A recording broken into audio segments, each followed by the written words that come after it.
Good morning. तो last class में हमने प्रोजेक्टाइल के कुछ क्वेश्चंस किए थे और थोड़ा प्रैक्टिस करेंगे उसके ऊपर।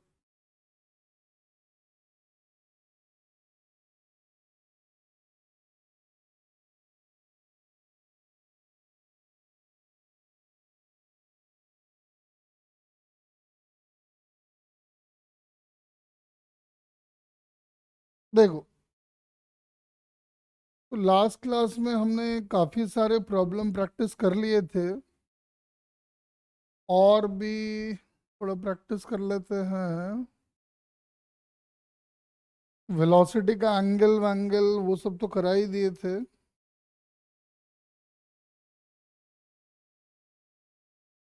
चलो एक क्वेश्चन, ऐसा क्वेश्चन हम लोग बहुत प्रैक्टिस किए हैं, एक बार और ट्राई मारते आ जाओ। जैसे एक प्रोजेक्टाइल को यहाँ से फेंका गया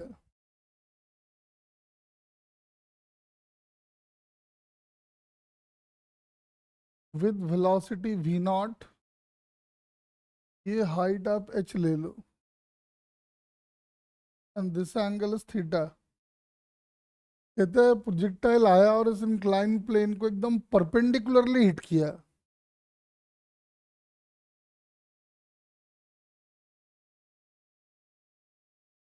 projectile hits the incline plane perpendicularly, then find the value of v not.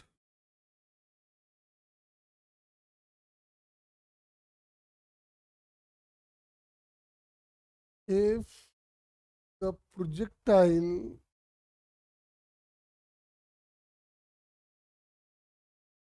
hits the inclined plane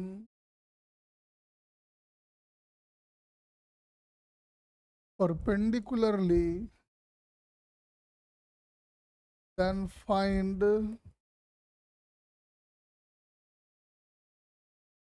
the value of v not. चलो ट्राई करो।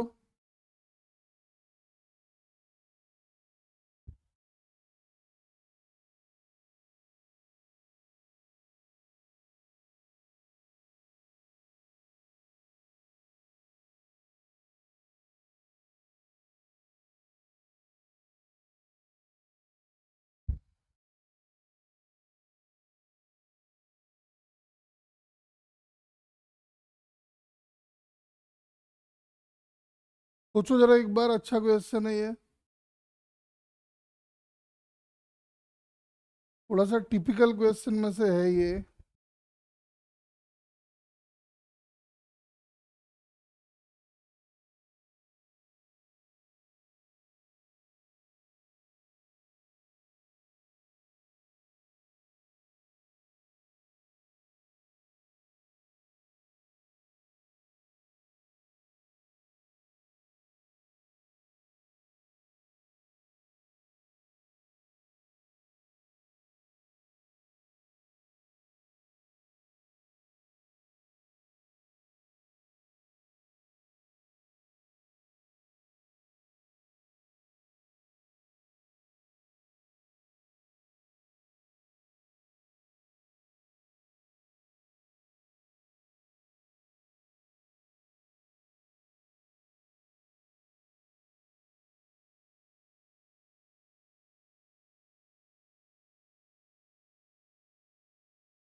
हाँ जी बताओ।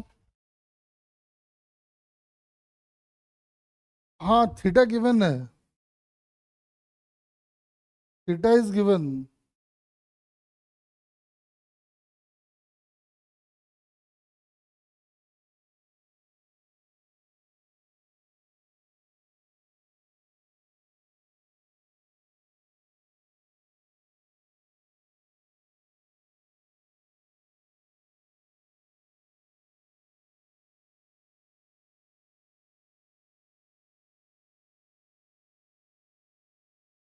ट्राई करें।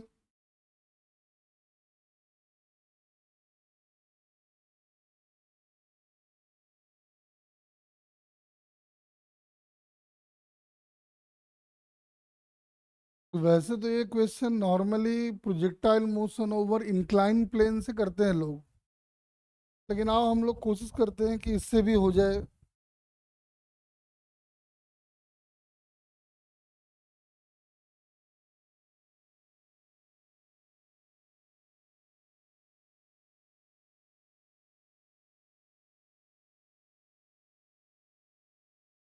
आप हर जगह देखोगे इसको, लोग projectile motion over incline plane से करते हैं, लेकिन हम लोग इससे भी कोशिश कर सकते हैं। जब पढ़ेंगे projectile motion over the incline plane, उससे भी करवा देंगे। इससे एक बार ट्राई करते हैं।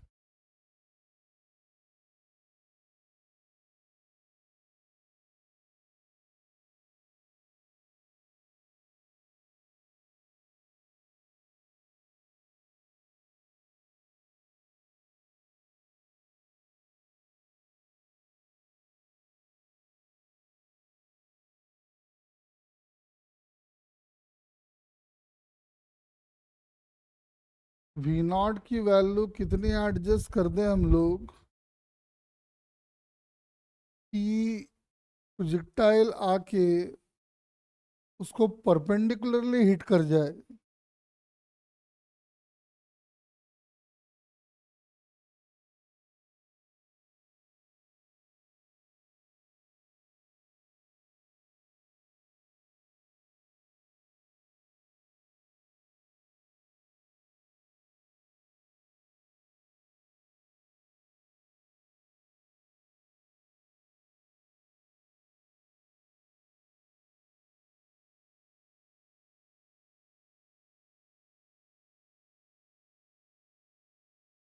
बताओ, सोचो।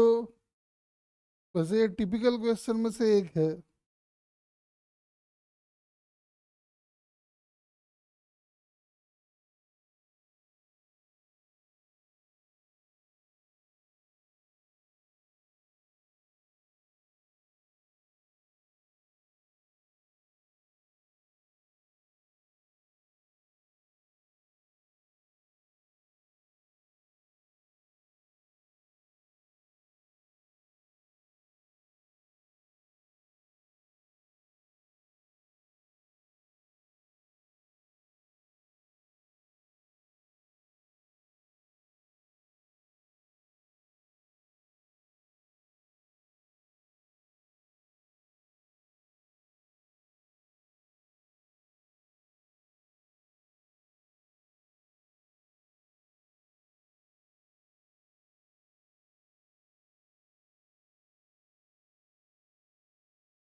हाँ जी, बताओ क्या करोगे।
अरे कुछ हुआ क्या?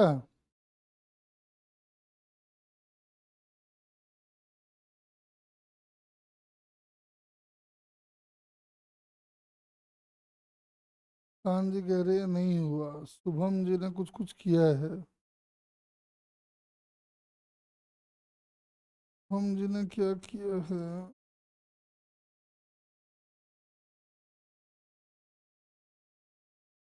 शुभम जी का कहना है, चलो जो जो शुभम जी किया है ना, T is equal to v cos theta by जी।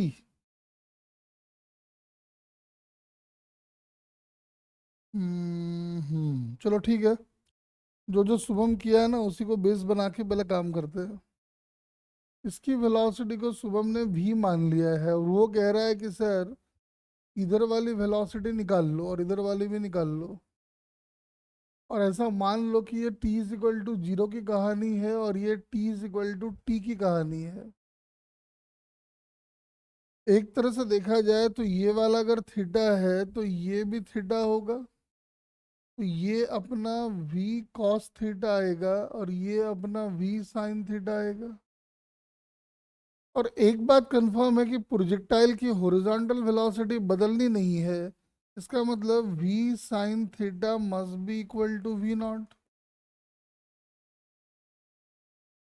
और दूसरा, अगर हम ऐसा मान रहे हैं कि टी टाइम के बाद हुआ होगा तो समझ में आ रहा है कि टी टाइम में जो इधर वाली वेलोसिटी आएगी वो होगी जी टी। का मतलब v cos theta must be equal to g t. का नाम फिलहाल वन कर देते हैं, इसका नाम टू कर देते हैं। वैसे यहाँ से हम चाहेंगे तो v निकाल सकते हैं, तो उसका क्या फायदा होगा वो देख लेते हैं, आ जाओ। हाँ एक काम और कर सकते थे हम लोग, लेकिन उसका फायदा होगा क्या?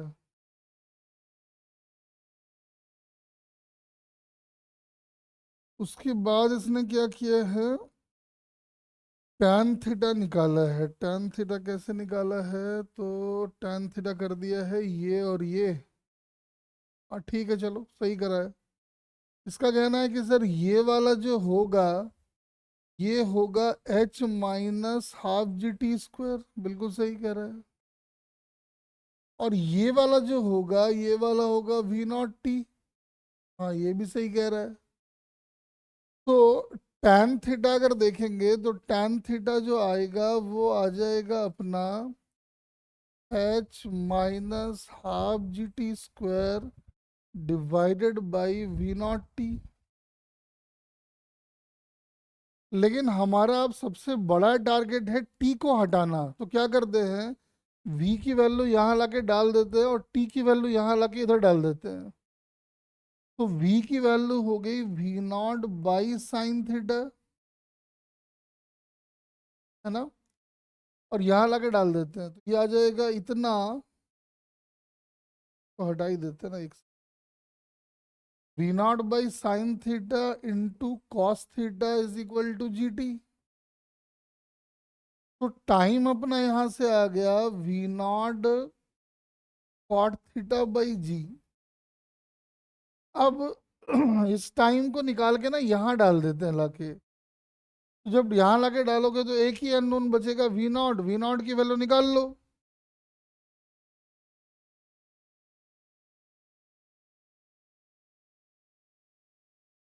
हाँ नहीं, हाँ बस कैलकुलेशन करना है अब। शुभम तेरा अप्रोच ठीक है, बिल्कुल सही है। तो आज सॉल्व करते हैं इसको। tan theta is equal to h minus half g t square, tan theta is equal to h minus half g t square divided by v naught t. और टाइम अपना आ गया था v naught cot theta by g, यानी tan theta is equal to h minus half e t का square, यानी कि v naught cot theta by g. Divided by v naught into v naught cot theta by g. अब LCM उलसीएम लेते हैं, आ जाओ क्या करेंगे, और इधर ले आओ इसको। तो ये बन जाएगा वी नॉट का स्क्वायर बाई जी, क्योंकि tan थीटा और कॉट थीटा कैंसिल आउट हो जाएगा। और ये बन गया h minus half v naught का square cot square theta by g. तो इधर ले आते हैं, तो v naught square by g common ले लें अगर, तो यहाँ से 1 बचेगा, यहाँ से कॉट स्क्वायर थीटा बाई 2 बच जाएगा इज इक्वल टू एच। तो यहाँ से अपना वी नॉट निकल के आ जाएगा 2gh by 2 plus cot square theta का अंडर रूट। इतनी वेलोसिटी से अगर हम फेंकेंगे तो ऐसा होगा। ये बहुत बढ़िया क्वेश्चन था। हाँ तेरा यही आ गया। अब देखो बात समझने की है, ये प्रॉब्लम सही मायने में projectile motion over the incline plane का प्रॉब्लम था ये, लेकिन मैंने हिम्मत करके हम बोले लाओ करवा देते यहीं पे, देखते हैं क्या होगा। तो आप देखो जितनी इक्वेशन आप लिख सकते थे आपने लिखा और आपका आंसर आ गया। मेरी बात समझे क्या? मतलब ये है कि अगर आपका कॉन्सेप्ट क्लियर है तो लड़ जाओ क्वेश्चन के साथ, होगा ही होगा। चलो आओ थोड़ा आगे बढ़ते हैं। और बस एक टॉपिक मैंने ना करवा दिया था आपको, फिर से करवा देता हूँ चलो, अगर आपको याद होगा तो अच्छी बात है। Ball in the path of projectile,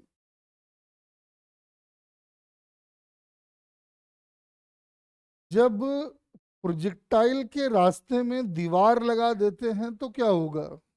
जैसे इसके लिए मैंने ना आपको एक दो छोटी छोटी बातें हम बताए थे, याद करो कि अगर ये दीवार है, ये बॉल वी नॉट से गया, अगर कोएफिशिएंट ऑफ रेस्टिट्यूशन ई है तो परपेंडिकुलरली ये बॉल बाउंस बैक करता है with velocity E V not.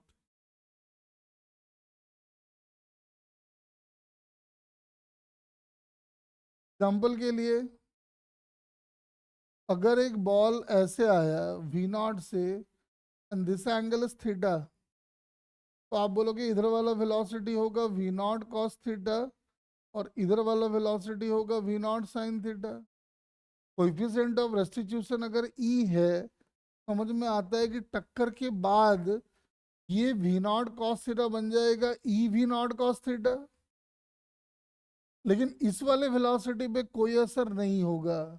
Logic बड़ा सिंपल है कि at the time of collision ball पे जो भी इंपल्सिव फोर्स है वो इधर है, तो बॉल के मोमेंटम में जो भी बदलाव आएगा वो इस डायरेक्शन में आएगा।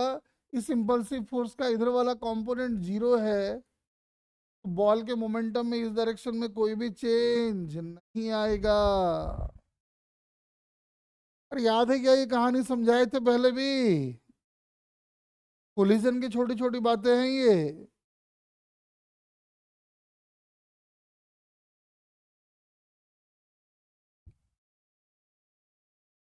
अब देखो इसका कैसे एप्लीकेशन करते हैं हम लोग। जैसे मान लो हमने प्रोजेक्टाइल को यहां से फेंक दिया,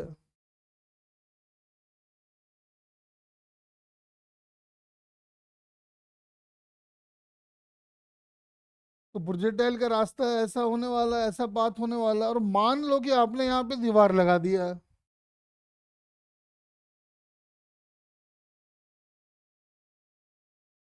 और हम ऐसा मान लेते हैं कि कोएफिशिएंट ऑफ रेस्टिट्यूशन ई है, तो क्या होगा, जब ये बॉल यहाँ पे आके हिट करने वाला होगा दीवार को, तब की बात करो, उस समय प्रोजेक्टाइल की एक वेलोसिटी इधर होगी वी एक्स और एक वेलोसिटी होगी इधर वी वाई। लेकिन आपको भी समझ में आ रहा है कि टक्कर लगने के बाद क्या होने वाला है। टक्कर लगने के बाद जो एक्स डायरेक्शन की वेलोसिटी है वो तो चेंज होगी, लेकिन वाई डायरेक्शन के वेलोसिटी पे कोई असर नहीं पड़ेगा। ये वाला जो है ये बन जाएगा ई इंटू वी एक्स, लेकिन ये वाला एकदम वही का वही रहेगा। और याद करो हमने जो डिस्कशन किया था कि टाइम ऑफ फ्लाइट हो, एच मैक्स हो, इनका रिलेशन कौन से डायरेक्शन की वेलोसिटी के साथ होता है, एक्स या वाई?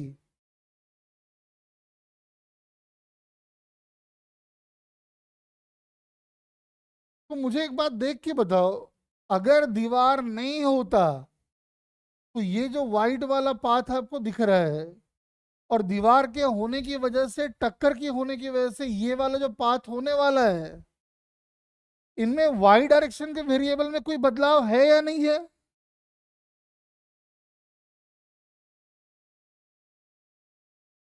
तो अगर वाई डायरेक्शन के वेरिएबल में कोई बदलाव नहीं है, इसका मतलब जो टाइम ऑफ फ्लाइट प्रोजेक्टाइल का इन एब्सेंस ऑफ वॉल था, वही time of flight in presence of wall भी होगी।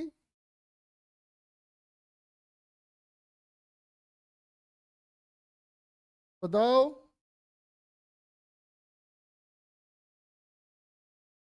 हम कह रहे हैं कि जो प्रोजेक्टाइल का टाइम ऑफ फ्लाइट या एच मैक्स पहले था, क्या बाद में भी वही होगा? क्योंकि वाई डायरेक्शन का वेरिएबल जो पहले था बाद में भी वही है, कोई बदलाव आया ही नहीं है। बस बदल जाएगा क्या? तो रेंज। अब ये वाला पहले वी एक्स था, तो पाथ हुआ ऐसा, लेकिन अब ये वाला उससे कम हो चुका है, तो ये वाला जो पाथ था, अब जो पाथ होगा इधर, वो इस वाले से पक्का कम होगा। क्या ये बात फील आ रहा है कि नहीं आ रहा है, जल्दी बताओ।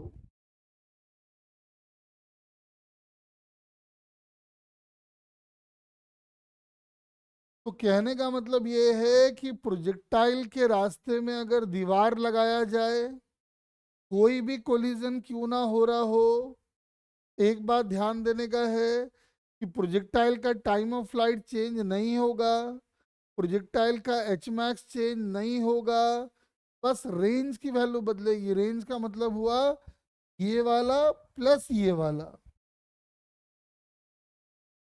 तो थोड़ा सा डिटेल में समझा देते हैं, देखो वो बड़ा करके डायग्राम बना देते हैं।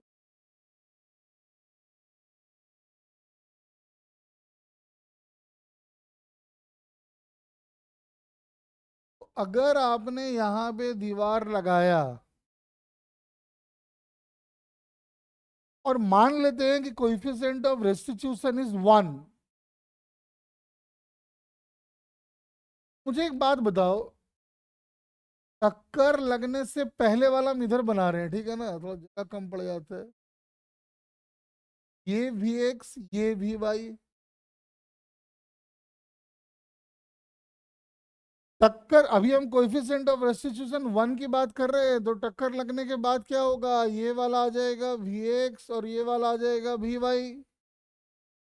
तो जब ये वी एक्स ये वी वाई, तो पाथ ऐसा, तो ये तो पाथ एकदम ऐसा, लेकिन इधर, मतलब आप दीवार को मिरर मान के उसका मिरर इमेज ले लीजिए ऐसा। मुझे एक बात बताओ, इस बार क्या टाइम ऑफ फ्लाइट जो पहले था वही होगा?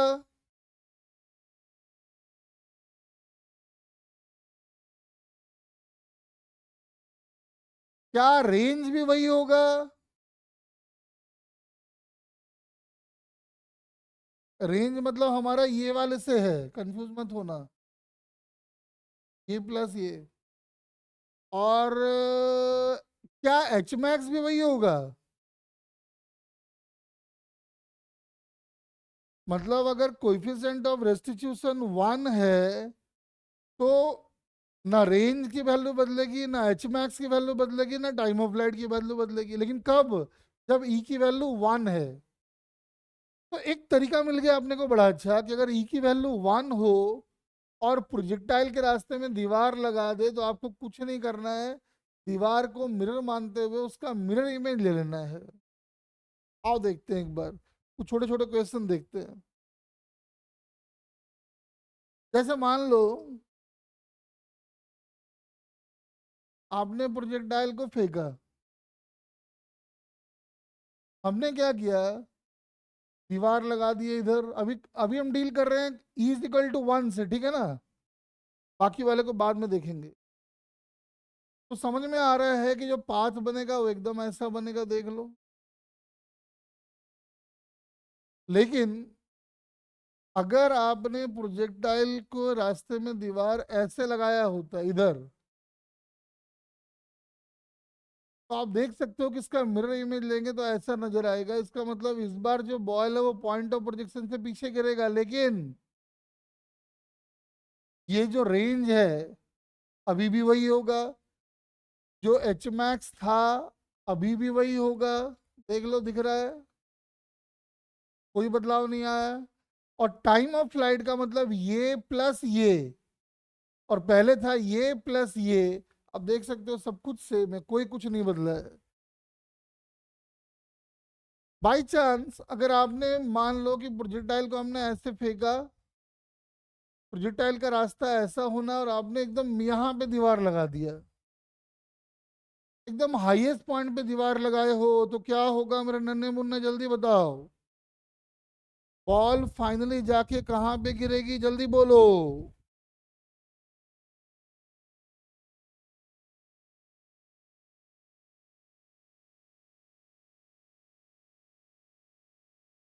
तो जहां से बॉल को फेंका गया था, मालूम चला बॉल वहीं जाके गिर जाएगा। लेकिन देख लो, अभी भी रेंज वही है, टाइम ऑफ फ्लाइट वही है, एच मैक्स वही है। बोलो हाँ कि ना।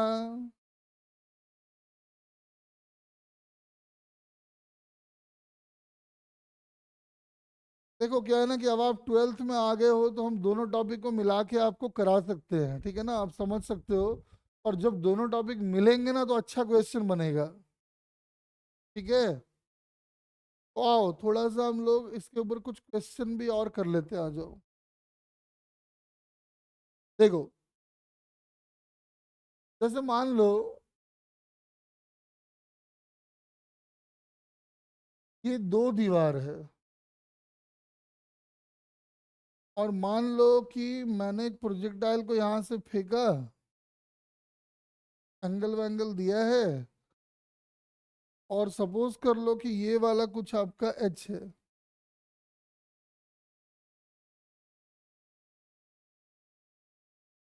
इन एब्सेंस ऑफ वॉल,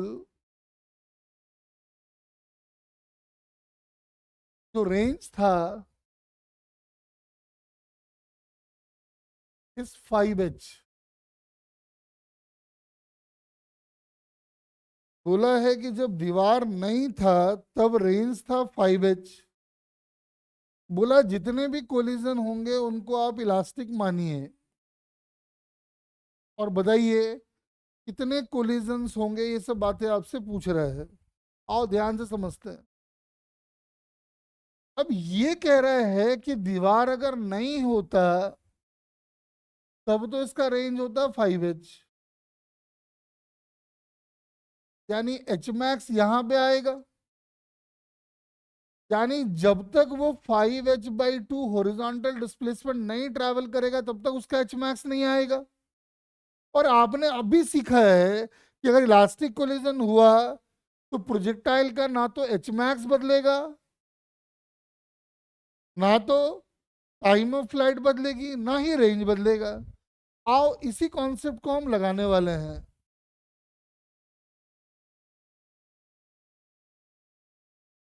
ठीक है। आओ देखते हैं, ध्यान से देखना। एक्चुअल में क्या है कि पहला दीवार आप लगा रहे हो एच पे, तो सही मायने में एच कहाँ है, यहाँ है। यहाँ टक्कर मारा तो वो और ऊपर जाएगा, जाना तो था उसको कितना, एच चला था और 4H जाने के लिए तैयार हुआ था, लेकिन रास्ते में फिर आपने दीवार लगा दिया एच पे ही, और फिर यहां तक ऊपर आया होगा, यहां तक, क्योंकि ये वाला इसका एच मैक्स बन चुका है। अब देख लो, मतलब कहानी कैसा हुआ होगा, देखो। ऐसा अभी एच चला है, फिर एच चलेगा, कितना हो गया, 2h, और फिर यहाँ आके रुकेगा, रुकेगा नहीं मतलब ग्राफ में हमारा थोड़ा बदलाव आएगा। तो ध्यान से, यहाँ पे हम हाईएस्ट पॉइंट पे पहुंच चुके हैं, तो अब हमको नीचे आना है। तो नीचे कैसे आएंगे देख, फिर आगे बढ़े, कितना, h/2,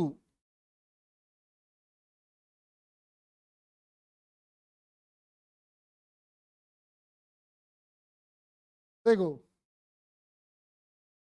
फिर आगे बढ़े कितना, तो h/2 बढ़े, फिर आगे h बढ़े, और फिर आगे h बढ़ के यहाँ आके गिर गए। यानी ये इसका पाथ नजर आएगा। अगर दीवार नहीं होता तो रेंज की वैल्यू 5h होती, अगर दीवार है तो समझ में आता है कि जो रेंज है, जो कहानी है, वो कुछ ऐसे दिखाई देगा। क्या ये बात क्लियर है क्या, बताओ। कभी कभी आपको बोलेगा कि लास्ट वाला कोलिजन को पकड़ते हुए नंबर ऑफ कोलिजन्स बताइए, बता सकते हैं क्या।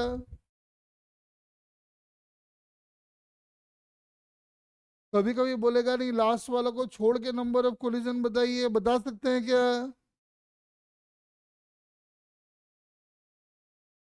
अरे ये बात अगर समझ में आ गया तो मुझे बता दो एक बार, ताकि हम और क्वेश्चन कराएंगे इसके ऊपर। और बड़ा इंटरेस्टिंग टॉपिक है ये,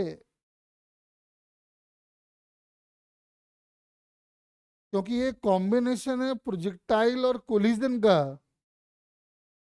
चलो एक और कराते हैं, आ जाओ। नंबर ऑफ कोलिजन अगर काउंट करना है तो 1, 2, 3, 4, इसको अगर लेना है तो 5, नहीं लेना है तो 4। तो आप देख लो क्या करने को वो कह रहा है, और देखते हैं।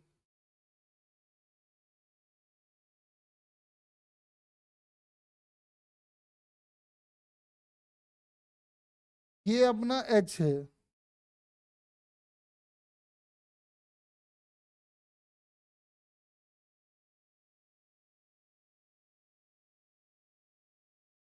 इन एब्सेंस ऑफ वॉल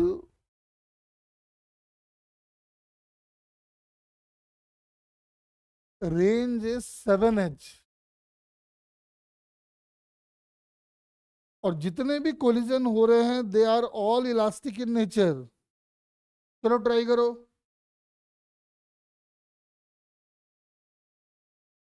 कितने कोलिजन होंगे, उसका पाथ कैसा होगा, जरा बना के दिखाओ।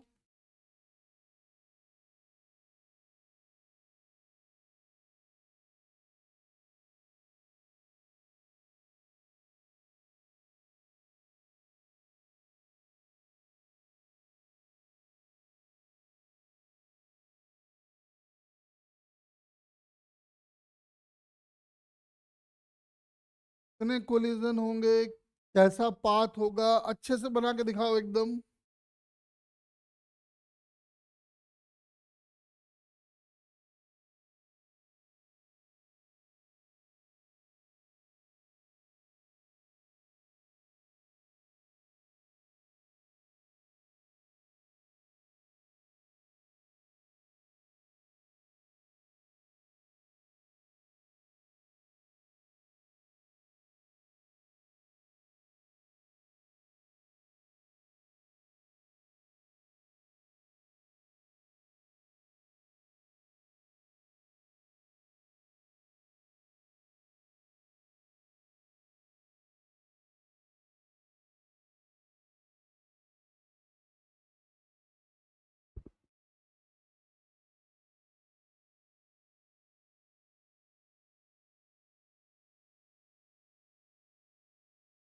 तो समझ में आ रहा है अपने को कि भैया 7h/7h है, तो मैक्सिमम हाइट तो अपने को मिलने वाला है 7h/2 पे, इधर।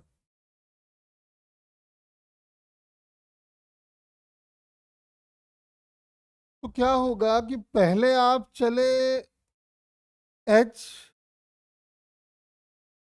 फिर चले एच, दो हो गया, दो एच हो गया, तीन एच हो गया। अब आधा चलेंगे तो मैक्सिमम हाइट आ जाएगा, और जिस रास्ते से गए थे उसी रास्ते से तुम सिमेट्रिकल वैसे ही वापस आ जाएंगे। बड़ा अच्छा रास्ता बनता है, देख लो।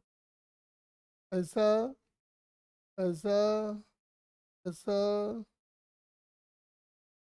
गया, ऐसा, ऐसा, ऐसा, ऐसा, ऐसा, ऐसा, ऐसा, ऐसा, ऐसा, ऐसा, ऐसा। अब बड़ा अच्छा बात बन गया भाई।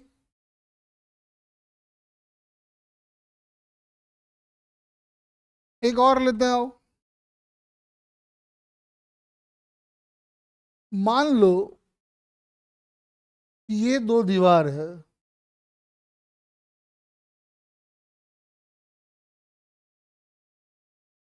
इन एब्सेंस ऑफ वॉल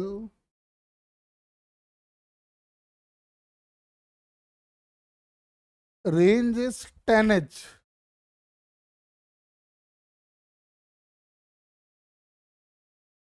चलो ट्रेजेक्ट्री बनाओ। All the collisions are elastic in nature. शुरू हो जाओ।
जल्दी बताइए।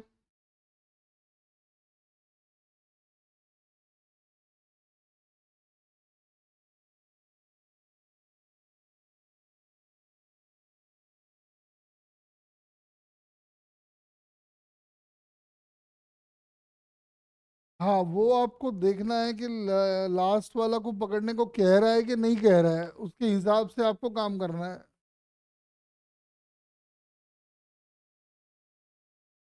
थोड़ा एरो तो मार दे।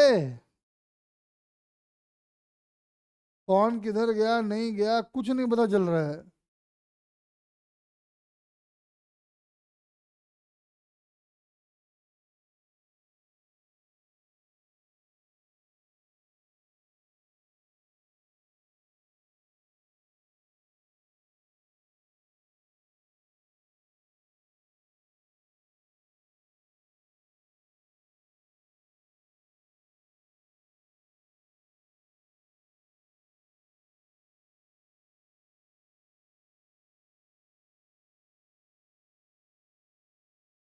छोटा जरा ध्यान से देख।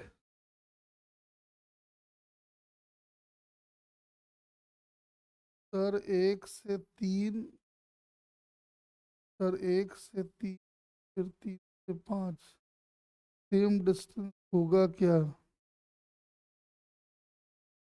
एक से तीन, कहाँ कहाँ एक से तीन देखने दे मुझे। एक से तीन शुभम कहाँ है, मुझे दिख नहीं रहा है डायग्राम में।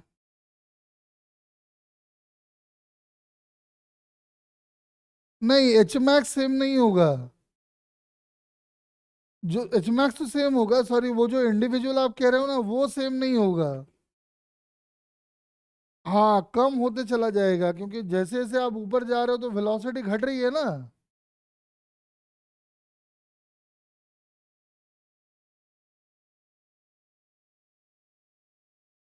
हाँ, वेलोसिटी कम हो रही है, तो उतना ही वर्टिकल डिस्टेंस में जो है चेंज वो आ जाएगा, कम आएगा ना।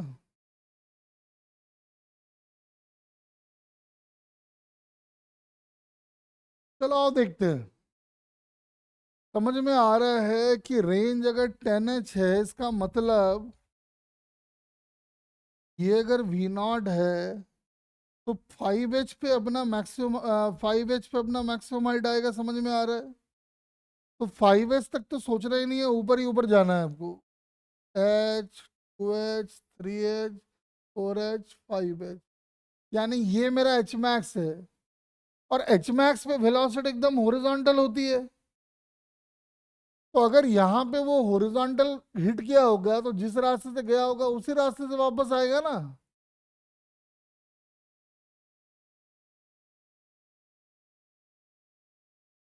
तो आप देख सकते हो रास्ता ऐसा बन जाएगा। एक और चाहो तो बना देते हैं, आ जाओ। वैसे कुछ नहीं, आप समझ गए हो तो बना लोगे, कोई खास बात नहीं है। एक और देख लो। ये है एच, लेकिन इस बार ना इसको मिड पॉइंट से फेंका गया है। This is the mid point.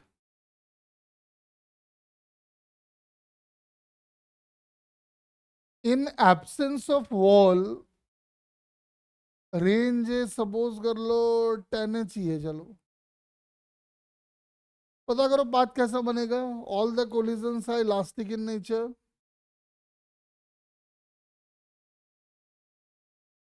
सारे कोलिजन इलास्टिक है।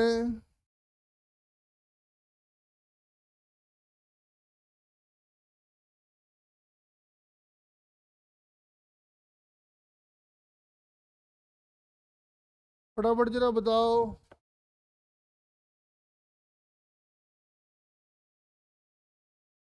सारे कोलिजन अगर इलास्टिक नेचर के हैं तो इनका पाथ कैसा होगा, नंबर ऑफ कोलिजन्स कितने होंगे।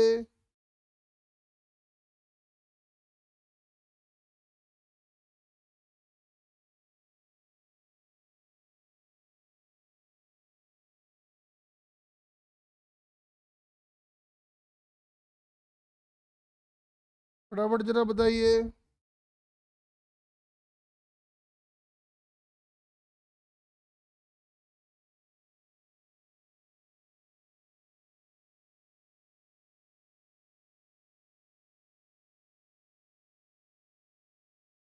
जल्दी जल्दी डायग्राम बना लो।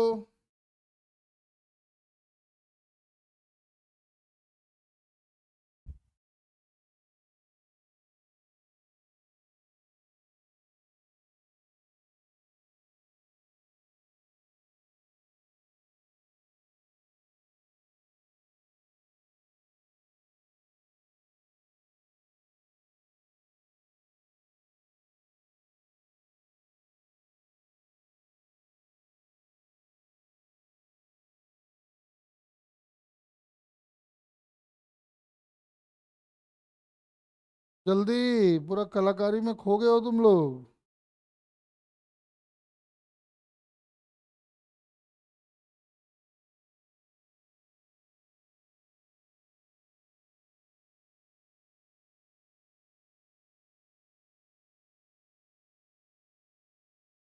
हाँ देख लो फिर। तो समझ में आ रहा है कि रेंज अगर ऐसा है तो अपने को 5H तक तो आगे ही बढ़ते जाना है, कोई सोचना ही नहीं है 5H तक। तो ये बन गया हमारा। अगर ध्यान से देखो तो H/2, फिर H, फिर H। कितना हो गया ये, अभी बाकी है। अब कितना हो गया, शायद 5H हो गया ना क्या। H हाँ, हो गया। अब समझ में आ रहा है कि बस एकदम सिमेट्रिकल का पाथ बना के वापस आ जाएगा।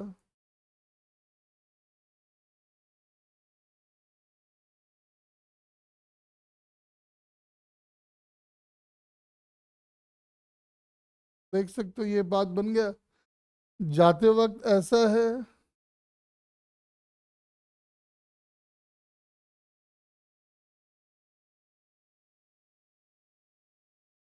ऐसा बन गया।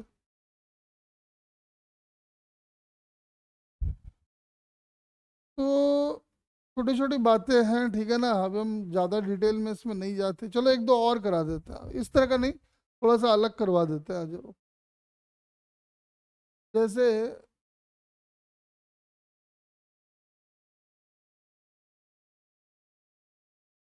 एक प्रोजेक्टाइल को 25 metre per second at an angle of 37 degree फेंका गया, ठीक है। यहां से 20 मीटर या 40 मीटर दूर एक दीवार लगा दिया हमने, और कोएफिशिएंट ऑफ रेस्टिट्यूशन हमने कर दिया है 3/4। Point of projection is considered as origin. Find the coordinate of the point where the ball finally lands. Ground पे बॉल जहां पे गिरेगा सबसे पहली बार, उस पॉइंट का कोऑर्डिनेट बताओ। या नहीं तो एक काम करते हैं, आ जाओ, ये चलो पहले इसको ट्राई करो, फिर थोड़ा सा इसको और मुश्किल बना देंगे।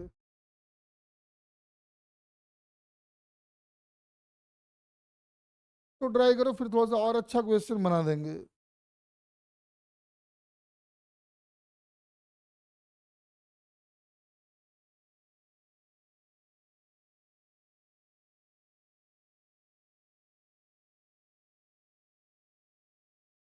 तो इसमें थोड़ा सा कोलिजन आ गया, थोड़ा प्रोजेक्टाइल आ गया, इसलिए अच्छा क्वेश्चन बन गया।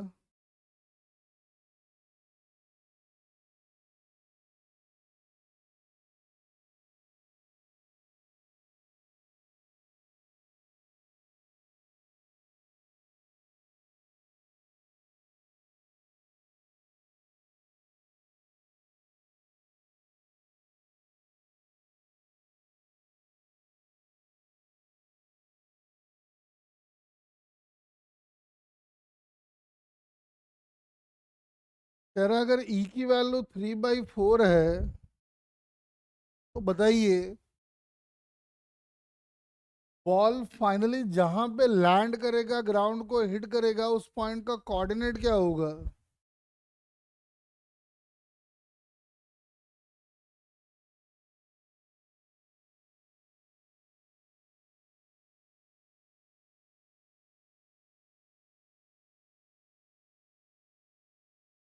जल्दी जल्दी, बढ़िया क्वेश्चन है ये।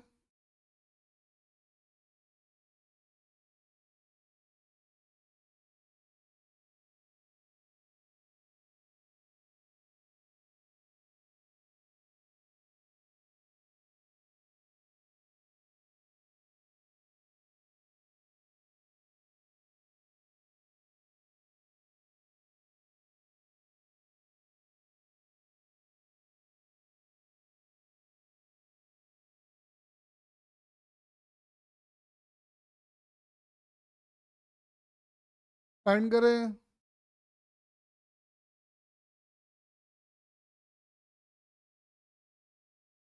25 मीटर पर सेकेंड से प्रोजेक्टाइल को फेंका गया है, तो 40 मीटर के डिस्टेंस पे एक वॉल है। कोएफिशिएंट ऑफ जो ई की वैल्यू है, कोएफिशिएंट ऑफ रेस्टिट्यूशन इज 3/4। बोलता है बताओ बॉल फाइनली कहाँ जाके लैंड करेगा।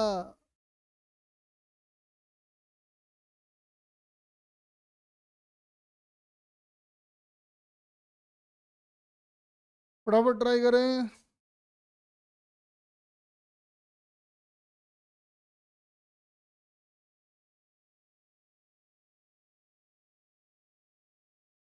देखो सुमन, देखो सारे बच्चे ध्यान से सुनना जरा मेरी बात।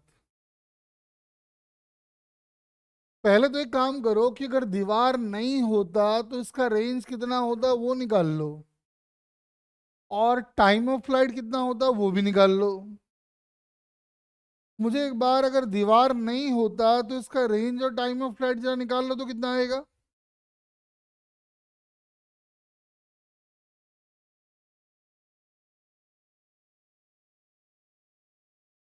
आप कह रहे हो कि रेंज 60 मीटर आएगा, ठीक है, और time of flight.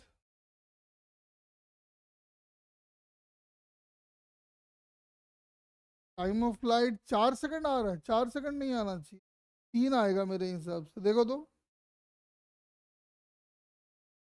Time of flight 3 second आना चाहिए। अब ध्यान से सुनो, अगर प्रोजेक्टाइल को रिजॉल्व रिजॉल्व कर दे हम लोग, तो 25 का 37 वाला कंपोनेंट जो आएगा वो आ जाएगा, कितना आएगा, 20 मीटर पर सेकंड।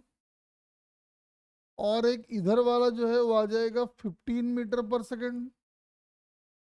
तो मुझे एक बात बताओ, हॉरिजॉन्टल डायरेक्शन में इनिशियल वेलोसिटी इज 20 मीटर पर second and acceleration is 0 and the displacement has to cover 40 meter, so time taken will be 2 second, है ना। मतलब अब जब ये प्रोजेक्टाइल यहाँ कहीं पे गिरेगा, एक बात कंफर्म है कि यहाँ से यहाँ का टाइम जो इसका होगा वो 100% 1 सेकंड होगा। बताओ सही बोल रहे हैं नहीं बोल रहे।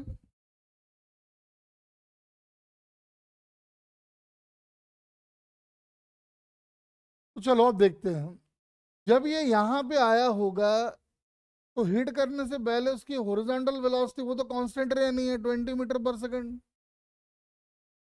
टक्कर मारने के बाद उसकी हॉरिजॉन्टल वेलोसिटी हो जानी है इतना इंटू ये, यानी कि कितना हो गया, 15। अब मुझे एक बात बताओ, हॉरिजॉन्टल वेलोसिटी है 15, टाइम मिला है उसको 1 सेकंड का, तो ये कितना होगा मेरे नन्हे मुन्नो, जल्दी बताओ।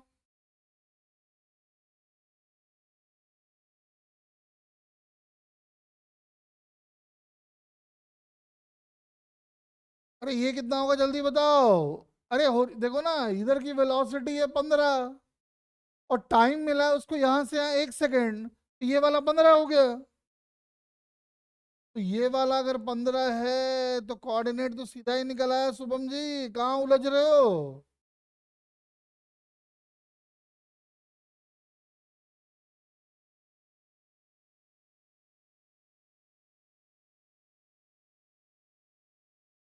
अरे शुभम, टाइम क्यों निकाल रहा है, टाइम जो है वो डिपेंड करता है वाई डायरेक्शन के वेरिएबल्स पे।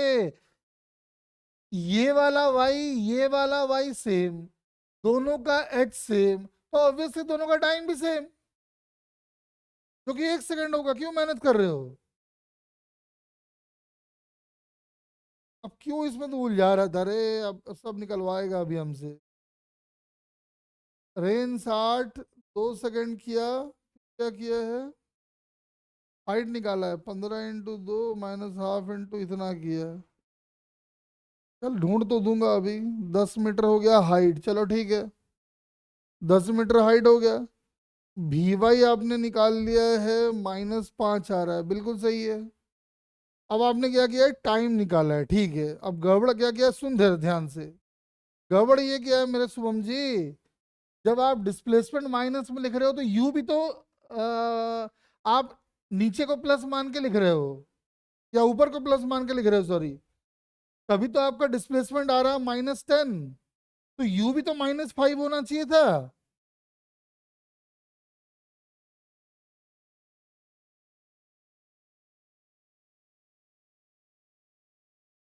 तूने वो नहीं भेजा, किसने भेजा है, तो तू ही तो भेजा है मुझे। अरे मेरी बात समझ, अब तूने भेजा है ना, अब तेरा नाम होगा। सुन पहले मेरी बात, गड़बड़ क्या है समझ में आ गया क्या।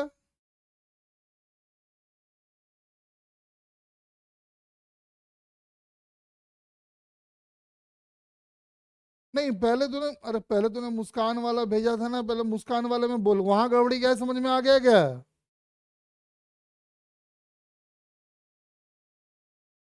हाँ, अब तेरा वाले में क्या गड़बड़ी है देखने दे मुझे, रुक। तेरा वाला कौन सा है रे? तो फिर से भेज एक बार जरा, शुभम। अरे रुक, मिल गया मिल गया, रुक, मिल गया मिल गया। तूने क्या किया, टाइम को 2 सेकंड लिया, टाइम को 2 सेकंड लेने के बाद उसकी वेलोसिटी को कर दिया, ठीक है, वेलोसिटी आ गया, 10 हाइट कर दिया, ठीक है। फिर क्या किया, y = 15 × 2, 10 निकाल लिया, ठीक है। फिर 10 = 5t प्लस ½ GT² कर दिया। अरे शुभम जी, क्वाड्रेटिक गलत सॉल्व किया है। टाइम वाला क्वाड्रेटिक दे गलत सॉल्व किया है। अरे शुभम, जब हमने अभी सीखा है कि टाइम ऑफ फ्लाइट सेम रहता है, तो दोबारा क्यों निकाल रहा है तू टाइम ऑफ फ्लाइट?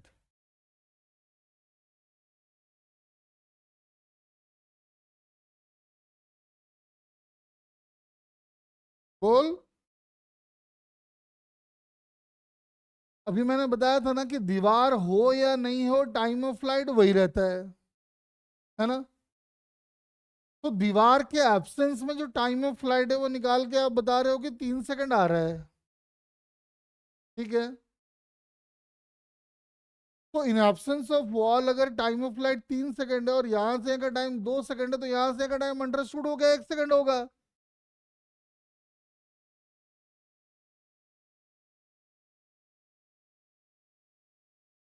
ठीक है ना, इसका फायदा उठाओ। चलो एक क्वेश्चन और कराते हो, देखो ये अच्छे क्वेश्चंस हैं, क्योंकि इसमें प्रोजेक्टाइल भी आ गया और कोलिजन के कॉन्सेप्ट्स भी आ गए।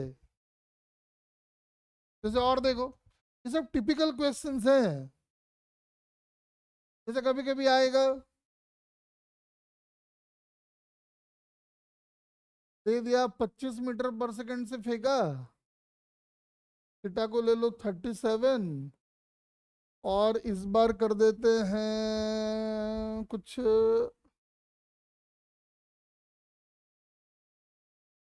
50 मीटर कर देते। 50 मीटर के दीवार रास्ते में एक दीवार लगा दिया, देखा गया कि बॉल आया, ऐसे हिट किया, ऐसे आया और फिर ऐसे आ गया। अब बड़ा अच्छा क्वेश्चन है। बताओ, अगर कोएफिशिएंट ऑफ रेस्टिट्यूशन सबके लिए ई है, तो आपको बताना है कि ई की वैल्यू कितनी होगी। चलो ट्राई करो, बहुत ही बढ़िया क्वेश्चन है। बॉल आया, दीवार को टक्कर मारा, दीवार को टक्कर मारने के बाद ग्राउंड को टक्कर मारा, और जहां पॉइंट ऑफ प्रोजेक्शन था वहीं जाके पहुंच गया। कह रहा है बताओ इसके लिए ई की वैल्यू कितनी होगी। फटाफट जरा ट्राई करे।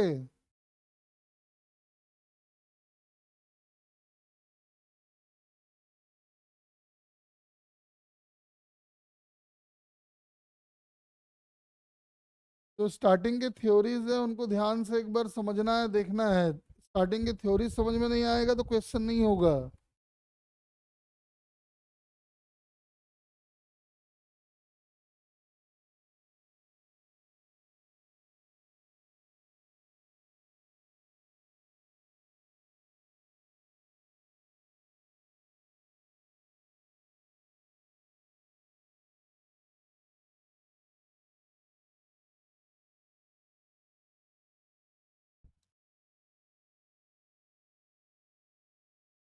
जल्दी जल्दी बताएं।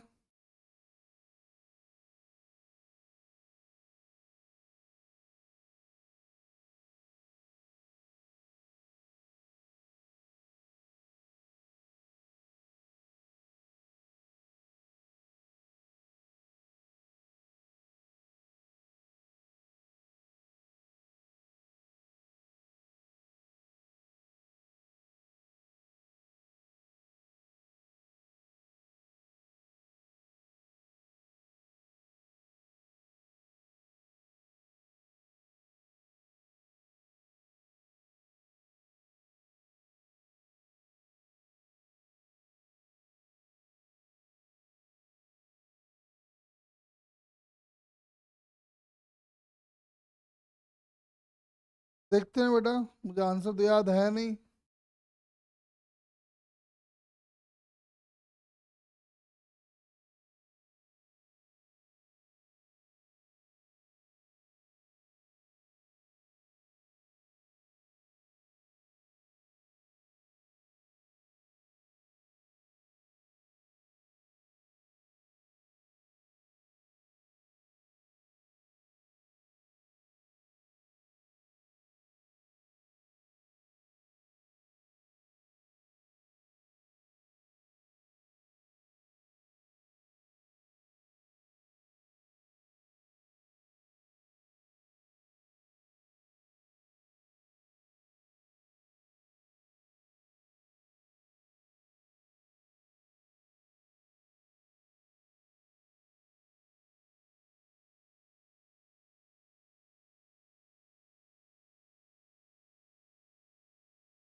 हाँ, रूट में आएगा शुभम, मैंने सोच समझ के डेटा सेट नहीं किया है ना, ऐसे ही दे दिया बस प्रैक्टिस करवाने के लिए। आओ समझा देता हूँ, देखो। एक बात तो आपको समझ में आ रहा है कि ये जो 25 मीटर है इसका रेजोल्यूशन पहले कर लेते हैं, आ जाओ। ये वाला अपना चला जाएगा 20 मीटर पर सेकंड और ये वाला अपना हो जाएगा 15 मीटर पर सेकंड। ठीक है। जब ये आगे टक्कर मारा होगा तो समझ में आता है टक्कर मारने के बाद ये अपना हो गया होगा E/20। ध्यान से सुनना। और यहाँ पे जो वर्टिकल रहा होगा रहने दो, हमारा मतलब उससे नहीं होगा, क्योंकि ये वाला डिस्टेंस हमको मिल चुका है कि यहाँ पूरा टाइम ऑफ फ्लाइट 3 सेकंड आया था और यहाँ से यहाँ का टाइम ऑफ फ्लाइट जो है वो 2.5 सेकंड आ रहा है। यानी ये वाला जो है वो और आधे सेकंड में ट्रैवल किया गया होगा। तो this displacement must be equal to 20 E must be equal ऐसा, यानी ये अपना 10 E हो गया। अब यहाँ की कहानी जरा ध्यान से देखो, इसकी कहानी को हम यहाँ बना रहे हैं, हाँ? जब ये यहाँ पे है तो जब टक्कर मारने को आया होगा तो ये वाली वेलोसिटी इसकी रही होगी 20 E और ये वाली वेलोसिटी रही होगी यही 15। बोलो, क्या ये बात सही है? देखो तो 15 वाली बात।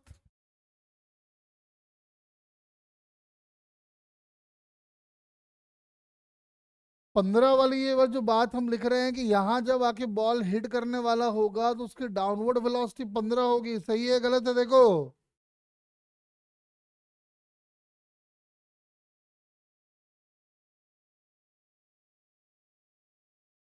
तो सही है गलत है देख ले। हाँ सही है। अब ध्यान से सुन। तो अब जैसे ही टक्कर होगा, टक्कर होने के बाद समझ में आ रहा है कि ये 15 वाला बन जाएगा 15 E का। जैसे ही टक्कर होगा तो ये बन जाएगा 15 E का और ये वाला वही रहना है, बदलने वाला तो है नहीं। अब यहां से यहाँ का टाइम ऑफ फ्लाइट हम एक बार में इसके बेसिस पे लिख सकते हैं। टाइम ऑफ फ्लाइट आएगा 2 × VY, मतलब 15E/G, मतलब 10। यानी कि आंसर आ गया 3। टाइम ऑफ फ्लाइट 3E है और हॉरिजॉन्टल वेलोसिटी 20E है, तो रेंज आ गया 20E/3 and this must be equal to ये।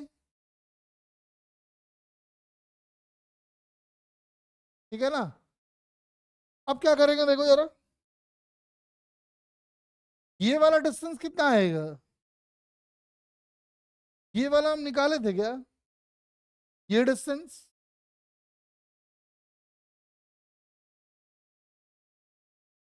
तो ये डिस्टेंस आया था 10E और ये डिस्टेंस आया है मेरा 20 × 3, यानी कि इतना plus 10E must be equal to 50 metre, यानी कि लिखा जाएगा, 10 से काट ही देते हैं, चलो क्या आ जाएगा देख, 6e² plus e -5 is equal to 0। अरे बोलो, मेरी बात समझ में आया है क्या? अरे क्या छोटा छोटा क्वेश्चन बड़ा जबरदस्त क्वेश्चन बना कि नहीं बना, ये बताओ।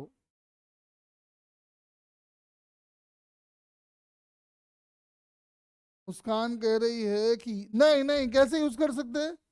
अरे v² is equal to u² plus twice S, एक डायरेक्शन में लगता है, चाहे इधर लगा चाहे इधर लगा चाहे इधर लगा चाहे इधर लगा।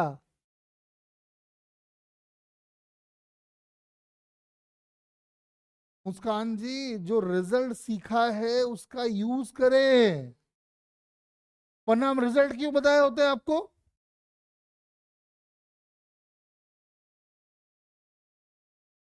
अरे तो क्यों उलझा रही है, एक बात बता सुन, तू यहाँ का वर्टिकल वेलोसिटी निकालना चाहती है, और यहाँ का वर्टिकल वेलोसिटी वही होगा जब प्रोजेक्टाइल दीवार नहीं होता तो हिट करते वक्त होता, तो सीधा इसको लिख दो ना।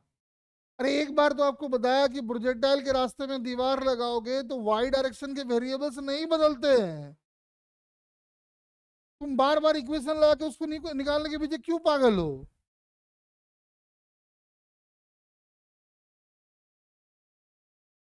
जो रिजल्ट पढ़े हैं उसका फायदा उठाइए।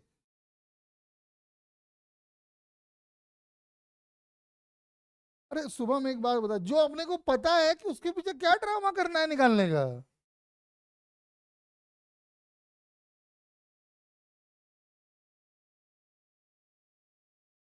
ये तो यही निकालना है ना, तो सीधा पता है, क्यों माथा बच्ची कर रहा है?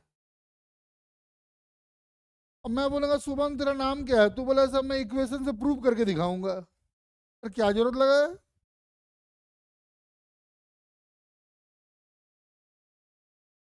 चलो एक दो देखो, ये क्वेश्चंस अच्छे इसलिए हैं क्योंकि इसमें थोड़ा सा काइनामेटिक्स आ गया और थोड़ा सा कोलिजन के कॉन्सेप्ट्स भी आ गया, और आपने देखा होगा ऐसे क्वेश्चन एग्जाम में आते भी हैं। भाई जेई एडवांस में वही आएगा जिसमें एक या एक नहीं, दो तीन कॉन्सेप्ट मिला दिए जाएं, जैसे एक और करा देते हैं, आ जाओ। कोलिजन में भटक गए हैं तो आ ही जाओ, थोड़ा समझा ही देते हैं। जैसे मान लो इसको हमने 25 मीटर पर सेकेंड से 37 के एंगल से फेंक दिया, प्रोजेक्टाइल आया हिट किया, बोला ई की वैल्यू ले लो,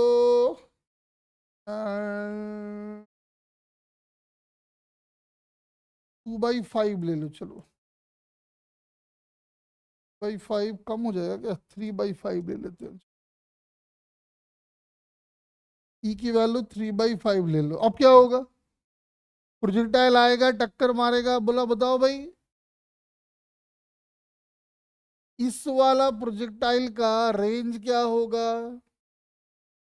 फिर टक्कर मारेगा, कोएफिशिएंट ऑफ रेस्ट्रिक्शन फिर से वही है।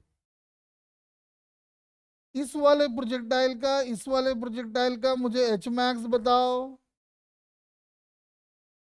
टाइम ऑफ फ्लाइट बताओ, रेंज बताओ, चलो फटाफट।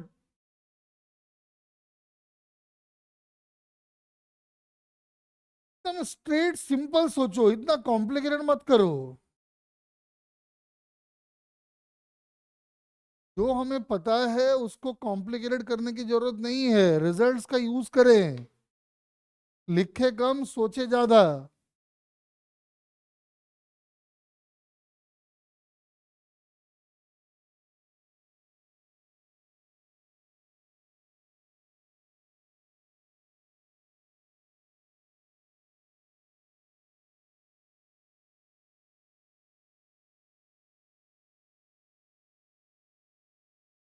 जल्दी, छोटा सा क्वेश्चन है, अच्छा क्वेश्चन है, ट्राई कर लो।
चलो शुभम, लग तो रहा है ठीक है। जो चीजें हमें पता है रिजल्ट के थ्रू, उसको निकालने की क्या जरूरत है? मुस्कान वही कर रही है बार बार। तो मत कर। जल्दी जल्दी मुझे इसका रेंज, टाइम ऑफ फ्लाइट सब बताओ, सबसे होना चाहिए, एकदम सिंपल क्वेश्चन है ये।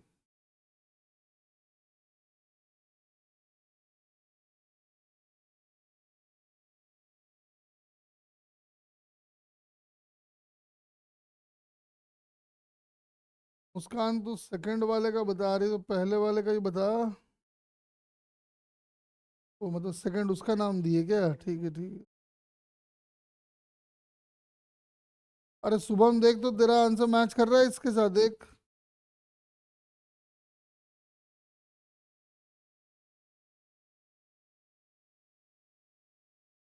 बाकी भी ट्राई करें, होना चाहिए, एकदम सिंपल कॉन्सेप्ट है ये।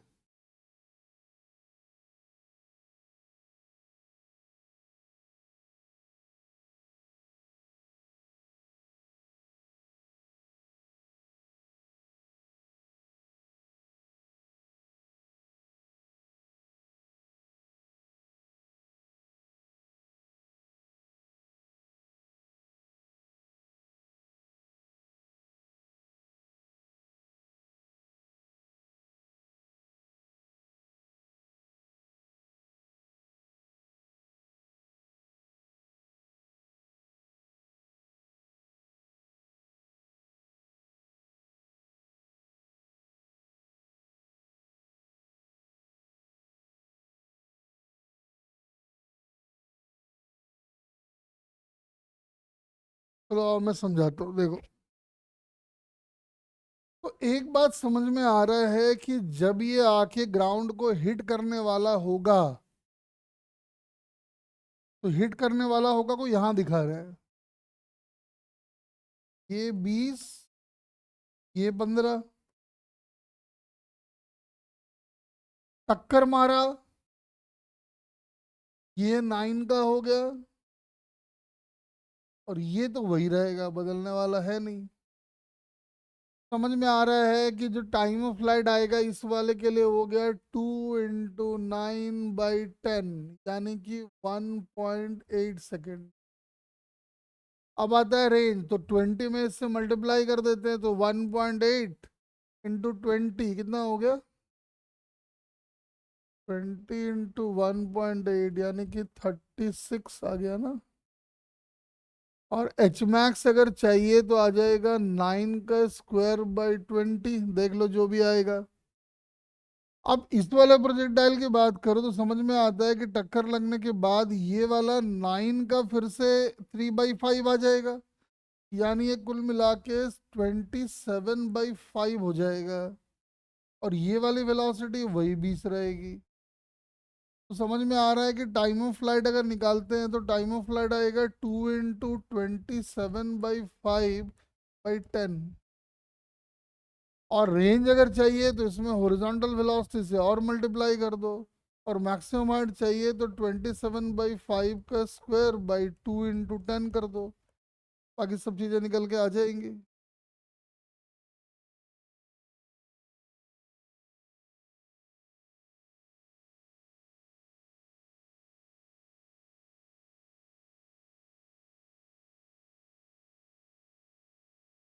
क्या क्या हो गया?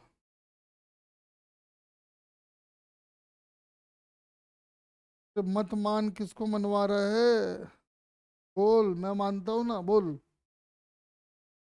सर 1.9 को 1.8। अरे आपस में तुम लोग ला बहुत झगड़ते हो, क्यों झगड़ रहा है? अरे नहीं मान रहा तो मत मान रहे, तू क्यों टेंशन ले रहा है?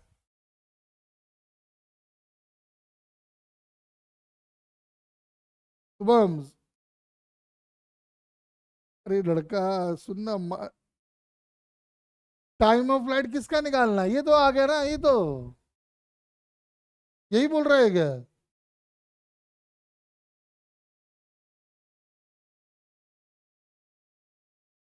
अरे छोटा है, इसको ठीक कर ले।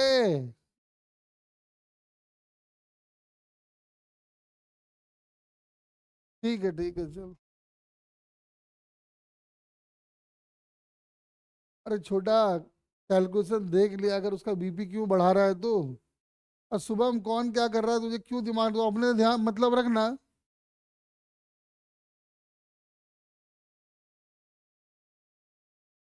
हाँ छोटा, दिख रहा है और हो रहा है, सब अलग अलग है आजकल ना।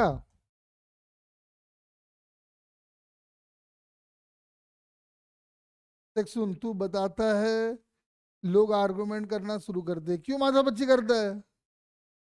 अपनी एनर्जी क्यों बर्बाद कर रहा है? अपना देख। भाई तेरा सही है, गलत होता है तो मैं बता देता हूँ ना, तू सही किया गलत किया है। देख ले। अरे क्लियर हो गया क्या ये कॉन्सेप्ट, बताओ। कहाँ गया वो? ओहो, मैं बोला पता नहीं कहाँ चला गया ये। अजी ये वाला क्लियर हो गया सबको?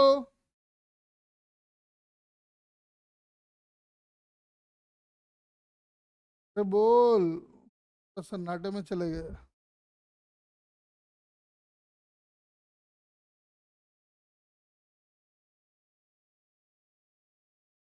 चलो, आओ थोड़ा सा और आगे समझते हैं।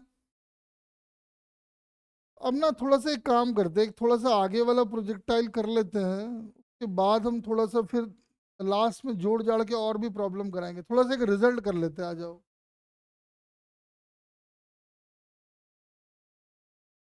Projectile of type 2। जो टाइप 2 वाला प्रोजेक्टाइल है, वो बड़ा सिंपल प्रोजेक्टाइल है। उसमें हम क्या करते हैं, बॉल को वी नॉट वेलोसिटी से हॉरिजॉन्टली फेंक देते हैं, ऐसे। ध्यान रहे कि इस केस में हम बॉल को हॉरिजॉन्टली ही फेंक पाएंगे, क्योंकि हम जो इसके रिजल्ट बनाने वाले हैं वो इसी के लिए वैलिड रहेगा। ठीक है ना? तो फिर वही काम में निकालना है कि टाइम ऑफ फ्लाइट क्या होगा, रेंज क्या होगा, ये सब पूछ रहा है। वैसे एक बात बताओ मुझे। यार, ट्रिप कर गया।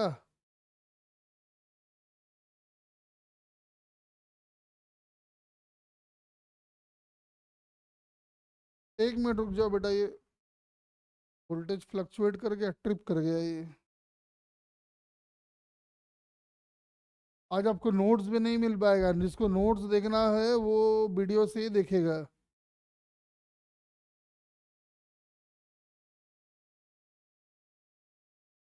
आवाज आ रही है तुम लोगों को?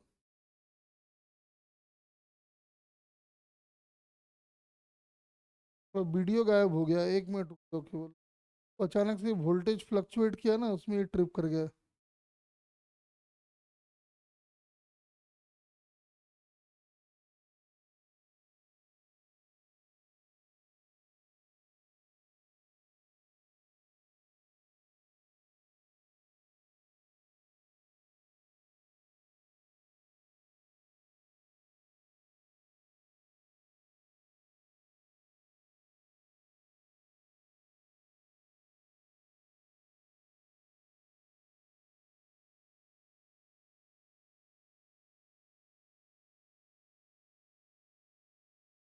देखो,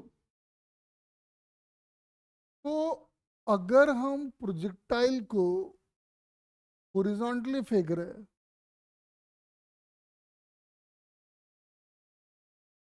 प्रोजेक्टाइल ऐसा गिरेगा। अपने को वही टाइम ऑफ फ्लाइट, रेंज वेंज सब निकालना है। वैसे एक बात बताओ, एक बॉडी को हमने हॉरिजॉन्टली फेंका एच हाइट से, ध्यान से सुनेंगे एकदम,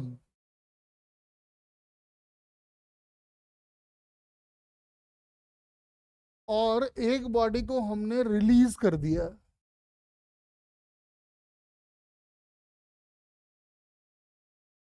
दोनों का टाइम ऑफ फ्लाइट सेम या डिफरेंट, सोच के बताना अच्छे से।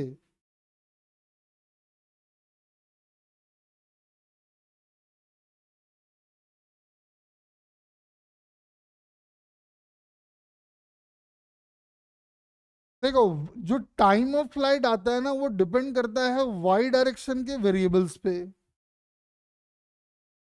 और वाई डायरेक्शन का वेरिएबल अगर ध्यान से देखो तो एस भी सेम, यू भी सेम वाई डायरेक्शन में 0 है, ग्रेविटी भी दोनों के लिए सेम। जब सब कुछ सेम है तो ऑब्वियसली टाइम भी सेम होगा।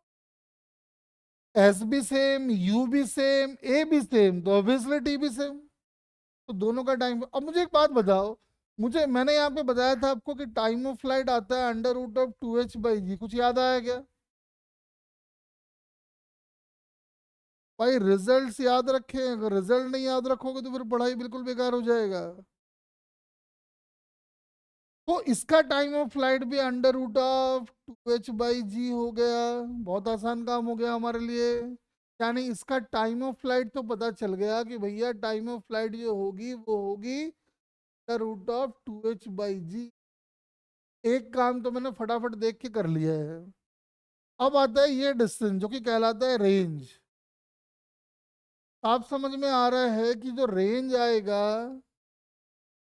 वो आएगा जो कि हॉरिजॉन्टल वेलोसिटी है v0, एक्सेलरेशन है नहीं।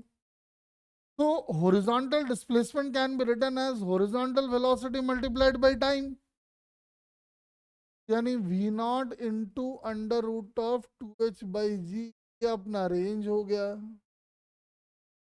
अब कहता है बताओ कि बॉल जब आके ग्राउंड को हिट करेगा उस समय इसकी वेलोसिटी क्या रही होगी। तो एक बात तो समझ में आ रहा है कि ये वाली वेलोसिटी जो हॉरिजॉन्टल वेलोसिटी है वो तो कभी भी चेंज होने वाला है नहीं, तो v0 ही रह जाएगा। जो वर्टिकल वेलोसिटी है, अगर आप फॉर्मूला डाल दो v = u+at वाई डायरेक्शन में, तो हम देखेंगे वाई डायरेक्शन में लगा रहे हैं ऊपर को प्लस मान के, v को मैंने v छोड़ दिया है, u हो गया 0, a हो गया -g, और यहां से यहाँ का टाइम है √2h/g। आप देखेंगे आंसर आ गया माइनस ऑफ ऐसा। तो ये बता रहा है कि वेलोसिटी √2gh होगी, और नेगेटिव में आने का एक ही मतलब है कि डाउनवर्ड डायरेक्शन में होगी। मुझे एक बात बताओ, हिट करने से ठीक पहले हॉरिजॉन्टल पता है, वर्टिकल पता है, क्या वेलोसिटी वेक्टर आ जाएगा? तो हाँ आ जाएगा। Velocity vector can be written as v0 i cap plus √2j cap. और अगर आपको ये अल्फा निकालना है तो अल्फा भी आप देख सकते हो, जो tan अल्फा आएगा वो आएगा √2h/v0। तो हम यहाँ से अल्फा भी निकाल पाएंगे। तो जो रिजल्ट्स आपको याद रखने हैं वो क्या क्या याद रखने हैं? पहले तो ये याद रखें, दूसरा ये याद रखें, ठीक है। और ये वाला एक बताए हैं, एक दो बातें और समझा देते हैं। देखो जितने जितना डायरेक्ट रिजल्ट होगा ना हम सब बता देते हैं आपको। ये चीजें थोड़ा सा शॉर्टकट में लिखोगे ना समय बचेगा।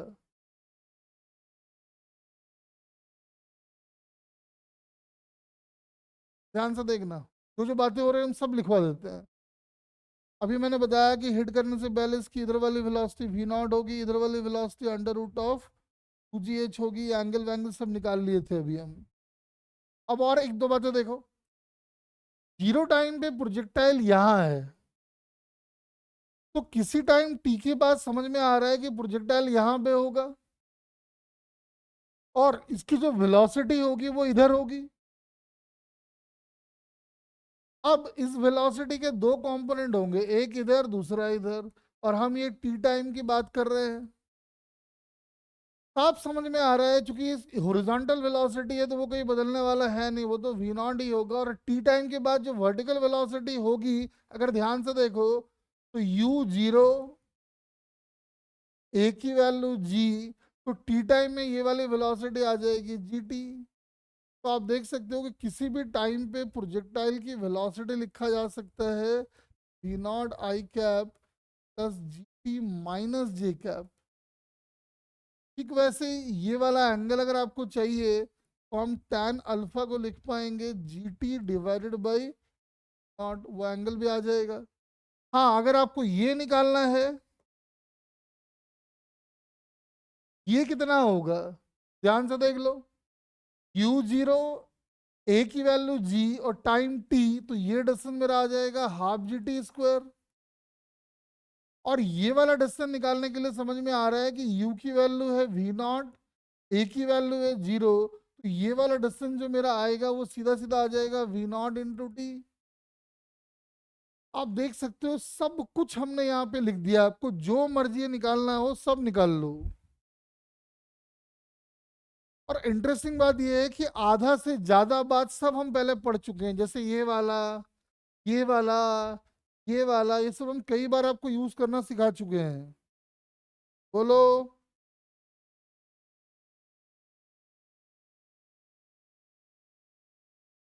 रिजल्ट्स ध्यान रखो, कॉन्फिडेंस आएगा कम टाइम में क्वेश्चन कर पाओगे। अब देखो मैं क्वेश्चन कराता हूँ, देखो पहले एक सिंपल क्वेश्चन कराते हैं आज।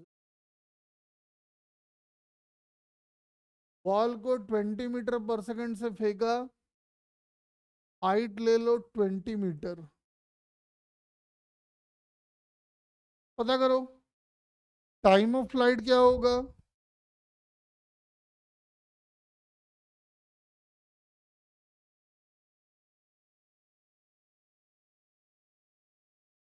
Find time of flight, range, चलिए दो काम पता करो, एक और कर लो,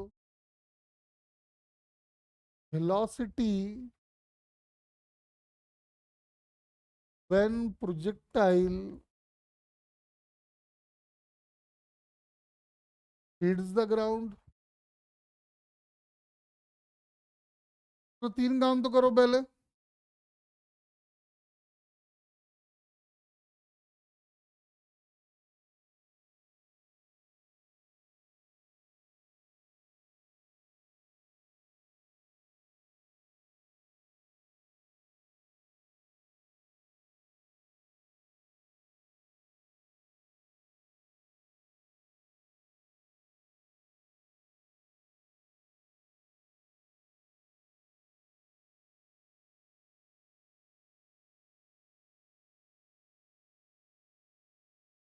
जल्दी जल्दी फाइंड कर लो।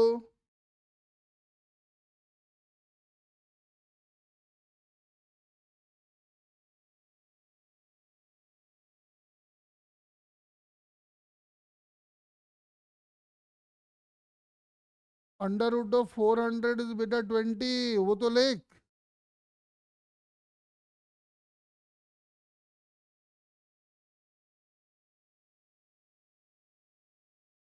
तो टाइम ऑफ फ्लाइट अपना आ रहा है √2 × 20/10, यानी कि 2 सेकंड आ गया। तो रेंज की वैल्यू दिखाई पड़ रहा है 40 मीटर आ गया। वेलोसिटी का अभी हम समझाए थे, हॉरिजॉन्टल वेलोसिटी तो 20 ही रहनी है। और टाइम अगर 2 आ रहा है तो डाउनवर्ड डायरेक्शन में एक वेलोसिटी आ जाएगा जीटी का, जो कि 20 का होगा। तो आप देख सकते हो कि इधर 20, इधर 20, यानी वेलोसिटी वेक्टर 45 का एंगल बना रहा होगा। और जो वेलोसिटी आएगी दैट विल बी 20 √2। चलो ये तो हो गया, और थोड़ा देखते आ जाओ। ठीक है लिखो, अगर इस पॉइंट को हम ओरिजिन मान ले और इसको x axis y axis mark कर दे, ठीक है लिखो, find the coordinate of the projectile, find the coordinates of the projectile at t is equal to 1 second,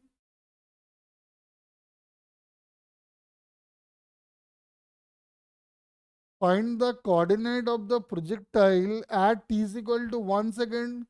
1 second पे प्रोजेक्टाइल का एक्स और वाई कोऑर्डिनेट क्या होगा देख के बताओ तो।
देखो, तो समझ में आ रहा है अपने को कि इसका जो पाथ होने वाला है वो ऐसा कुछ पाथ होगा, और यहाँ का टी टाइम पे 1 सेकंड की बात कर रहा है, तो अभी हम देखे थे 1 सेकंड में जब इधर की बात करोगे तो इधर के लिए u की वैल्यू है 0 और a की वैल्यू है g, तो 1 सेकंड में नीचे आएगा हाफ जी टी स्क्वायर, मतलब 5 मीटर।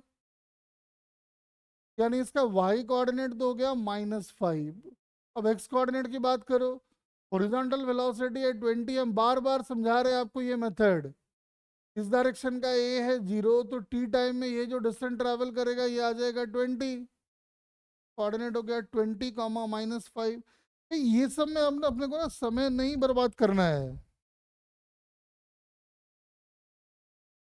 ठीक है ना, एकदम धड़ाधड़ लिखने का है। चलो एक काम और करते हैं, फाइंड वेलोसिटी ऑफ प्रोजेक्टाइल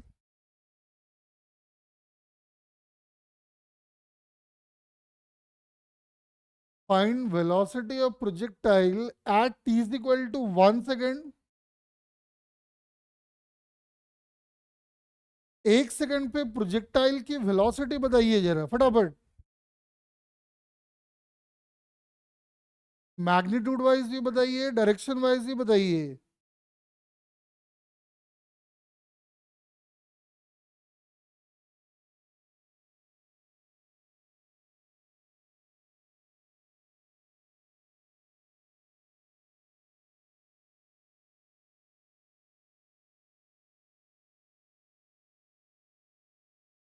हाँ ये सब में मतलब एकदम, अब ये सब को मतलब समझना ही नहीं है, सबको ये सब में फंसोगे तो फिर मुश्किल है।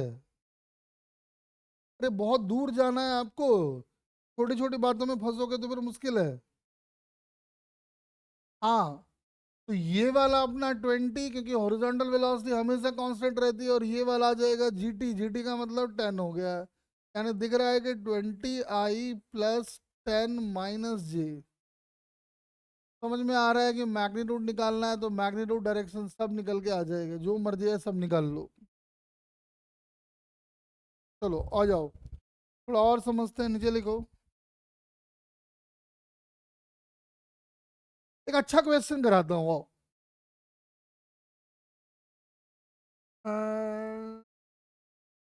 चलो पहले एक सिंपल वाला कराता हूँ, फिर एक अच्छा कराता हूँ। देख, ये एक हेलीकॉप्टर है,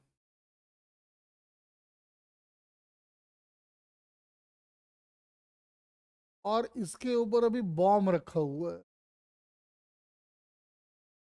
देख रहे हो ना, वो लड़ाई वड़ाई भी चल रहा है। ईरान वाला जो है हमला कर दिया इजराइल के ऊपर, तो ये उसी का हमने ले लिया है एग्जाम्पल। एक हेलीकॉप्टर ग्राउंड से एच हाइट पे जा रहा है,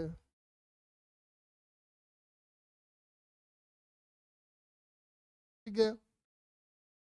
बॉम्ब को क्या किया गया, हेलीकॉप्टर से सडनली रिलीज कर दिया गया, ठीक है। बॉम्ब को हेलीकॉप्टर से सडनली रिलीज कर दिया गया।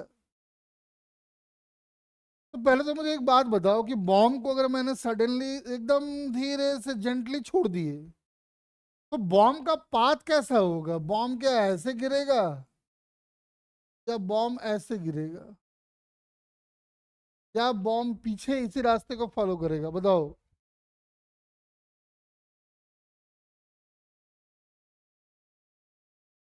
तो बॉम्ब इसी रास्ते को फॉलो करने वाला है, क्यों? इसका रीजन है लॉ ऑफ इनर्शिया।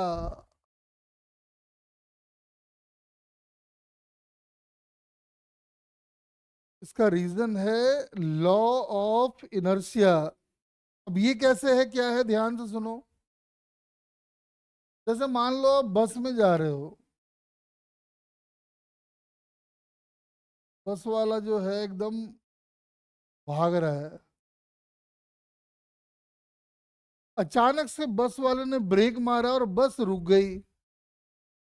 तो बस अगर रुक गई तो आदमी का पैर तो रेस्ट पे आ गया, लेकिन आदमी का सर बोलेगा कि भैया हमको तो मोशन में रहना है, क्योंकि हम पहले मोशन में थे, तो बाद में भी हम मोशन में रहना चाहेगा, तो आप देखोगे उसके मुंडी के पास वेलोसिटी आ जा रहेगी, गाड़ी रुका, गाड़ी के रुकने से आदमी का पैर रुक गया, लेकिन due to law of inertia मुंडी बोलेगा नहीं हम तो अभी भी मोशन में है। इसलिए हम देखते हैं कि जब ब्रेक मारता है तो आप किधर झुक जाते हो, आगे या पीछे?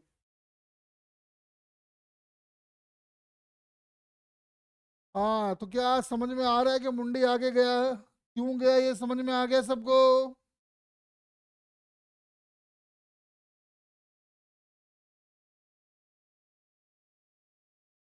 अब मुझे एक बात बताओ, बस जब अचानक से चल पड़ता है तो आप किधर जाते हो, आगे या पीछे?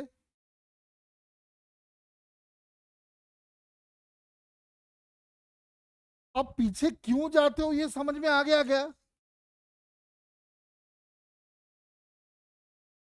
क्योंकि बस जब रेस्ट पे है तो आप भी रेस्ट पे हो, बस रेस्ट पे है तो आपका पैर भी रेस्ट पे है, आपका मुंडी भी रेस्ट पे है। लेकिन जैसे ही बस चल पड़ा तो आपके पैर तो मोशन में आ गए, लेकिन मुंडी बोलता है नहीं हम तो रेस्ट पे रहेंगे। तो पैर भागा आगे, मुंडी रहा रेस्ट पे, तो समझ में आया ओ धड़ाम।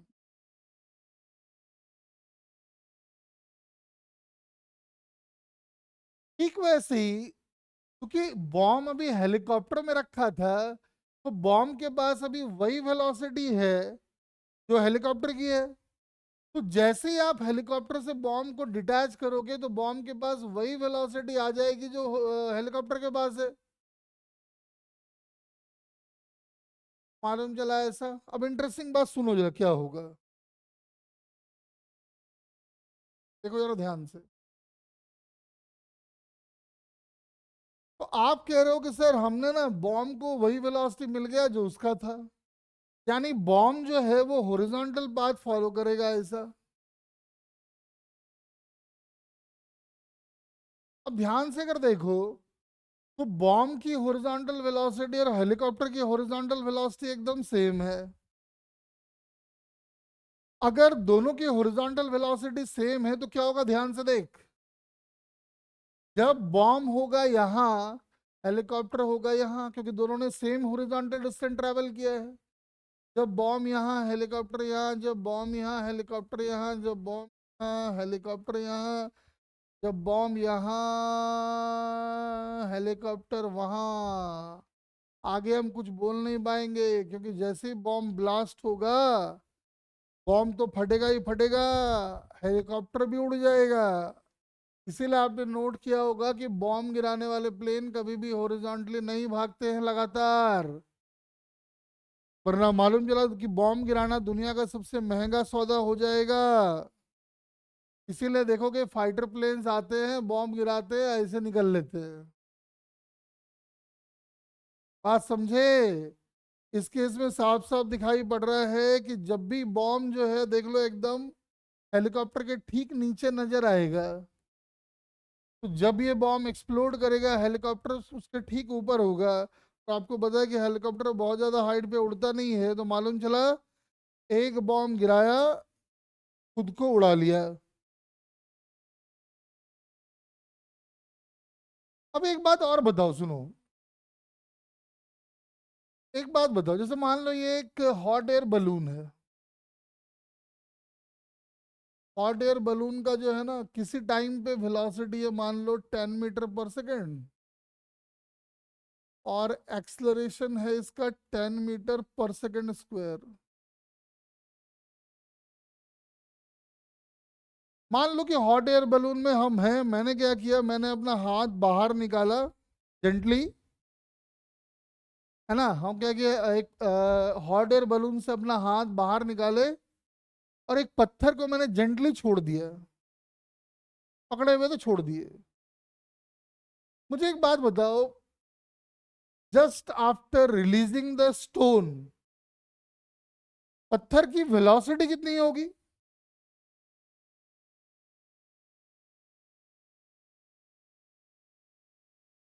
10 अपवर्ड या डाउनवर्ड? अपवर्ड, बिल्कुल सही। और इसका एक्सलरेशन कितना होगा?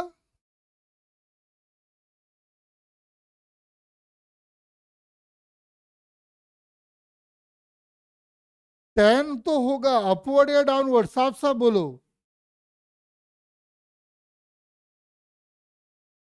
नीचे को, हाँ ये ध्यान रखे। इनर्शिया में बॉडी को वेलोसिटी मिलता है, और एक्सलरेशन तो इंस्टेंटेनियस प्रोसेस है। तो एक्सलरेशन डिलीवर नहीं होगा, उसको डिलीवर होगा कौन? वेलोसिटी। इसका और अच्छा है, हम लोग एग्जांपल देखते हैं। ट्रेन में आप जा रहे होते, ट्रेन में खाना पीना खाए, खिड़की से बाहर निकाले, रैपर को फेंक दिए। ट्रेन के खिड़की से जब हम लोग किसी भी चीज के रैपर को फेंकते हैं, कौन सा पाथ फॉलो करता होगा रैपर?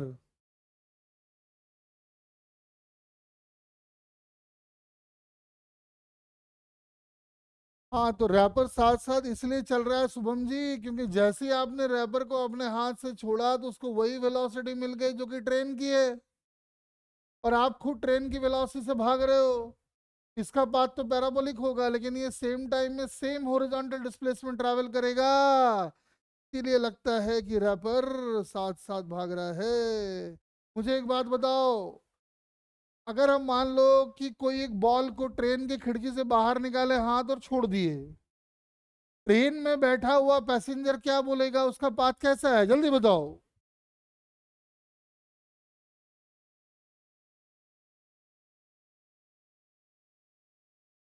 नहीं, हाँ straight line.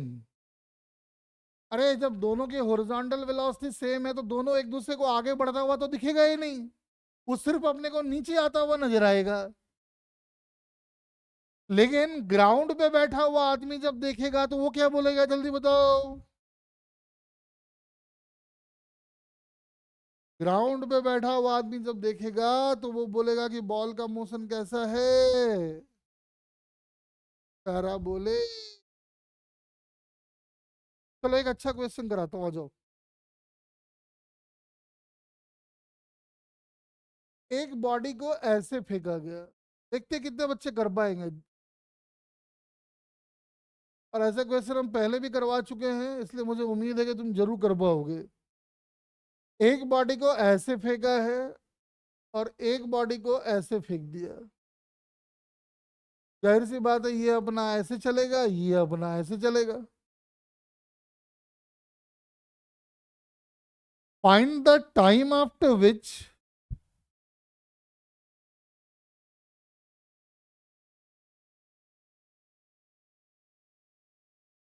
Find the time after which velocity of both the projectiles becomes perpendicular to each other.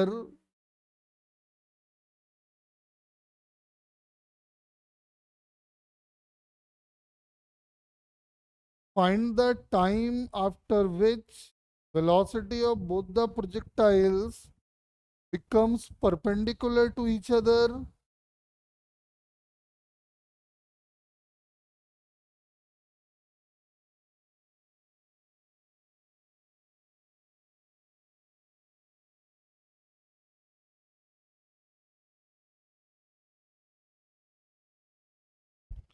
बताइए। बहुत बढ़िया क्वेश्चन है, कर दो, मन खुश हो जाएगा।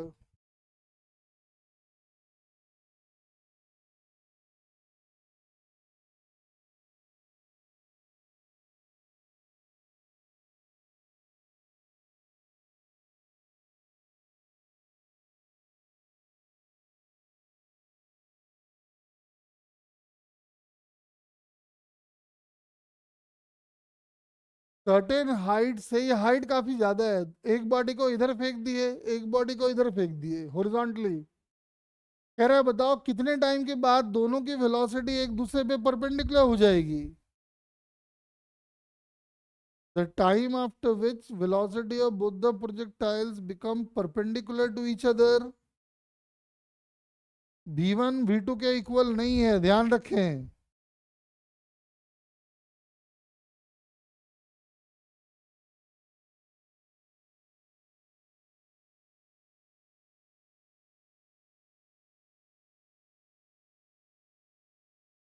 फटाफट ट्राई करें।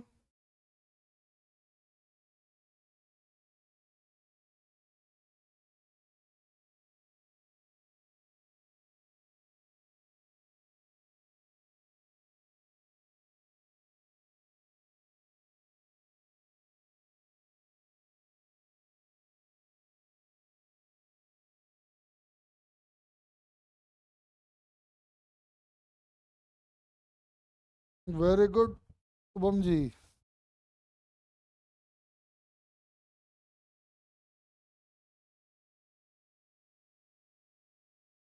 यही बढ़ाई है शुभम जी। पहली बार नहीं हुआ कोई बात नहीं, लेकिन हाँ दूसरी बार नहीं लगा पाए तो बहुत खराब बात है। दूसरी बार अपने को जरूर कर दिखाना है। एकदम सिंपल कॉन्सेप्ट है, फटाफट सब ट्राई करें। सुबह में एक काम कर, एक होने में, हाँ ठीक है हो जाता है थोड़ा। सुन, एक काम और कर ले, दोनों के बीच का सेपरेशन निकाल ले, उस टाइम पे कितना होगा। Find separation between both the projectiles at that moment of time. जल्दी होना चाहिए, ऐसे क्वेश्चन मैंने करवाए हैं कई।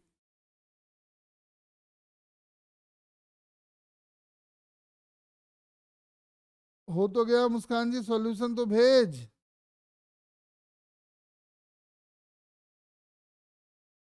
सेकेंड पार्ट ये है, फाइंड जिस समय इनकी वेलोसिटी परपेंडिकुलर होगी उस समय दोनों प्रोजेक्टाइल के बीच का सेपरेशन निकालो।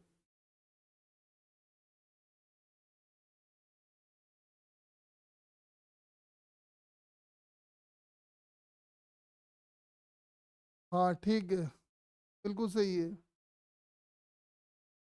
वैसे एक बात बताओ शुभम जी, क्या दोनों सेम लेवल में होंगे हर टाइम पे।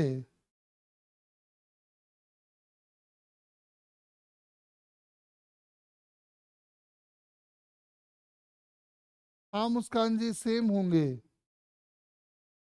यू वाई डायरेक्शन में दोनों का जीरो है, ए दोनों का सेम है, टाइम दोनों का सेम है, तो दोनों का वर्टिकल डिस्प्लेसमेंट तो सेम ही होगा।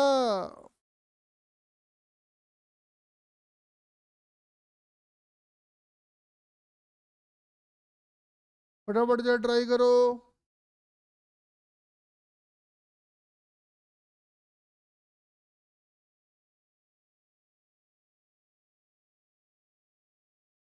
अरे काइनामेटिक्स में कुछ फायदा वायदा हो भी रहा है।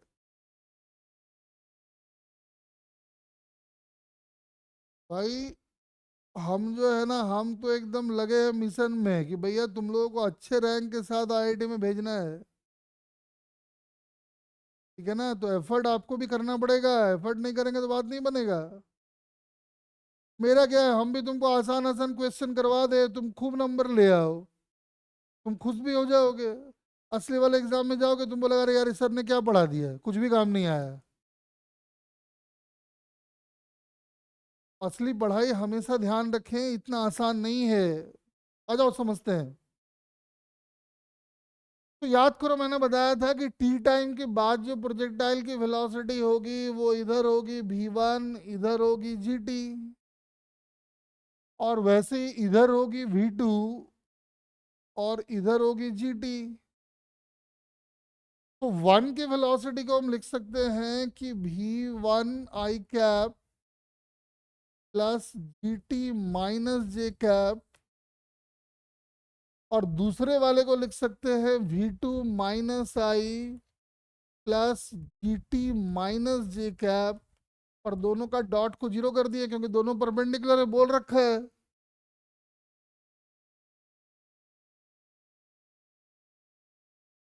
बस खेल खत्म हो गया, और क्या करना है। तो आ गया -v1 v2 plus g² t² = 0, यानी t की वैल्यू हो गई v1 v2/g² का रूट,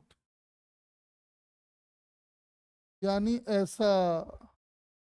अगर आपको दोनों के बीच का सेपरेशन चाहिए ये वाला, तो वो भी निकाल सकते हैं, क्योंकि ये वाला हो जाएगा v1 t और ये वाला हो जाएगा v2 t।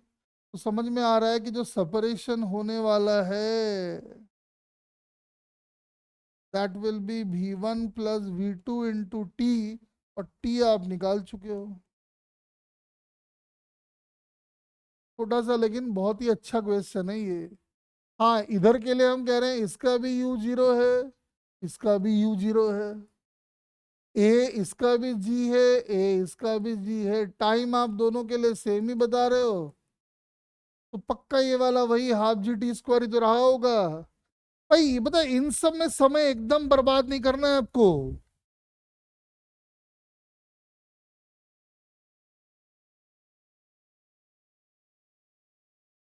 मैं कह रहा हूँ देख, एक बच्चा पूछ रहा है कि सर कैसे आए ये। अभी मैंने बताया कि देख, हॉरिजॉन्टल वेलोसिटी जो आएगी वो v1 रहनी है, और टी टाइम पे u जीरो है, a की वैल्यू g है और टाइम t है। तो vertical velocity v is equal to u plus a t से आ जाएगा। u जीरो, a की वैल्यू g और टाइम t, तो देखिए वही gt आ गया। तो इसकी वेलोसिटी किसी टाइम t पे हो गई v1 आई कैप जी टी माइनस जे कैप इसका। ठीक वैसे ही ये v2 और ये वाला gt, तो इसकी वेलोसिटी किसी भी टाइम t पे हो गई v2 माइनस आई प्लस जी टी माइनस जे। और दोनों चूंकि परपेंडिकुलर है तो दोनों का डॉट प्रोडक्ट लिया और उसको जीरो से इक्वेट कर दिए, तो टाइम की वैल्यू आ गई। और टाइम अगर आ गया, चूंकि हॉरिजॉन्टल डायरेक्शन में कोई एक्सीलरेशन नहीं है, तो horizontal displacement can be written as horizontal velocity multiplied by time. तो ये आ गया v1t, ये आ गया v2t। जब दोनों को ऐड करोगे तो सेपरेशन आ जाएगा v1 plus v two into t. T की वैल्यू यहाँ से लाके पुट कर दिए। बेटा जो है ना, दोबारा जिसको प्रॉब्लम आ रही है ना, एक तो पहले स्टार्टिंग से इसको वीडियो को देखें। जो नए बच्चे ऑनलाइन जुड़े हैं अभी, एक बार आप लोग जो है इसको देखें। इसके पहले मैंने प्रोजेक्टाइल के 2-3 क्लासेस और करवा रखी है, उनको एक बार देखो बेसिक से, तब आपको सारी बातें समझ में आएंगी। ठीक है, चलो आज क्लास को यही पे एंड कर रहा हूँ मैं। ठीक है ना, तो बार कोड जनरेट कर देते हैं, देख लो। वैसे ये नोट्स भी आधे ही मिलेंगे आपको, क्योंकि वो ट्रिप कर गया था ना उस समय। बाकी जिसको पूरा चाहिए हो वो वीडियो देख लेगा।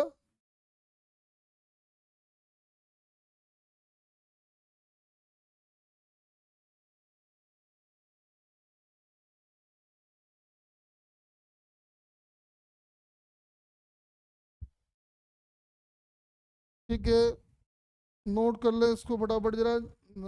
ये आ जाएगा।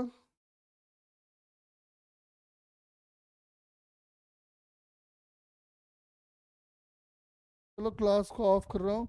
बाकी जितने भी ऑनलाइन नए बच्चे जुड़े हैं वो पुराने वीडियोस को देखें। फिर भी कोई कॉन्सेप्ट में दिक्कत आएगा तो मेरे से आप पूछना, हम क्लियर करा देंगे।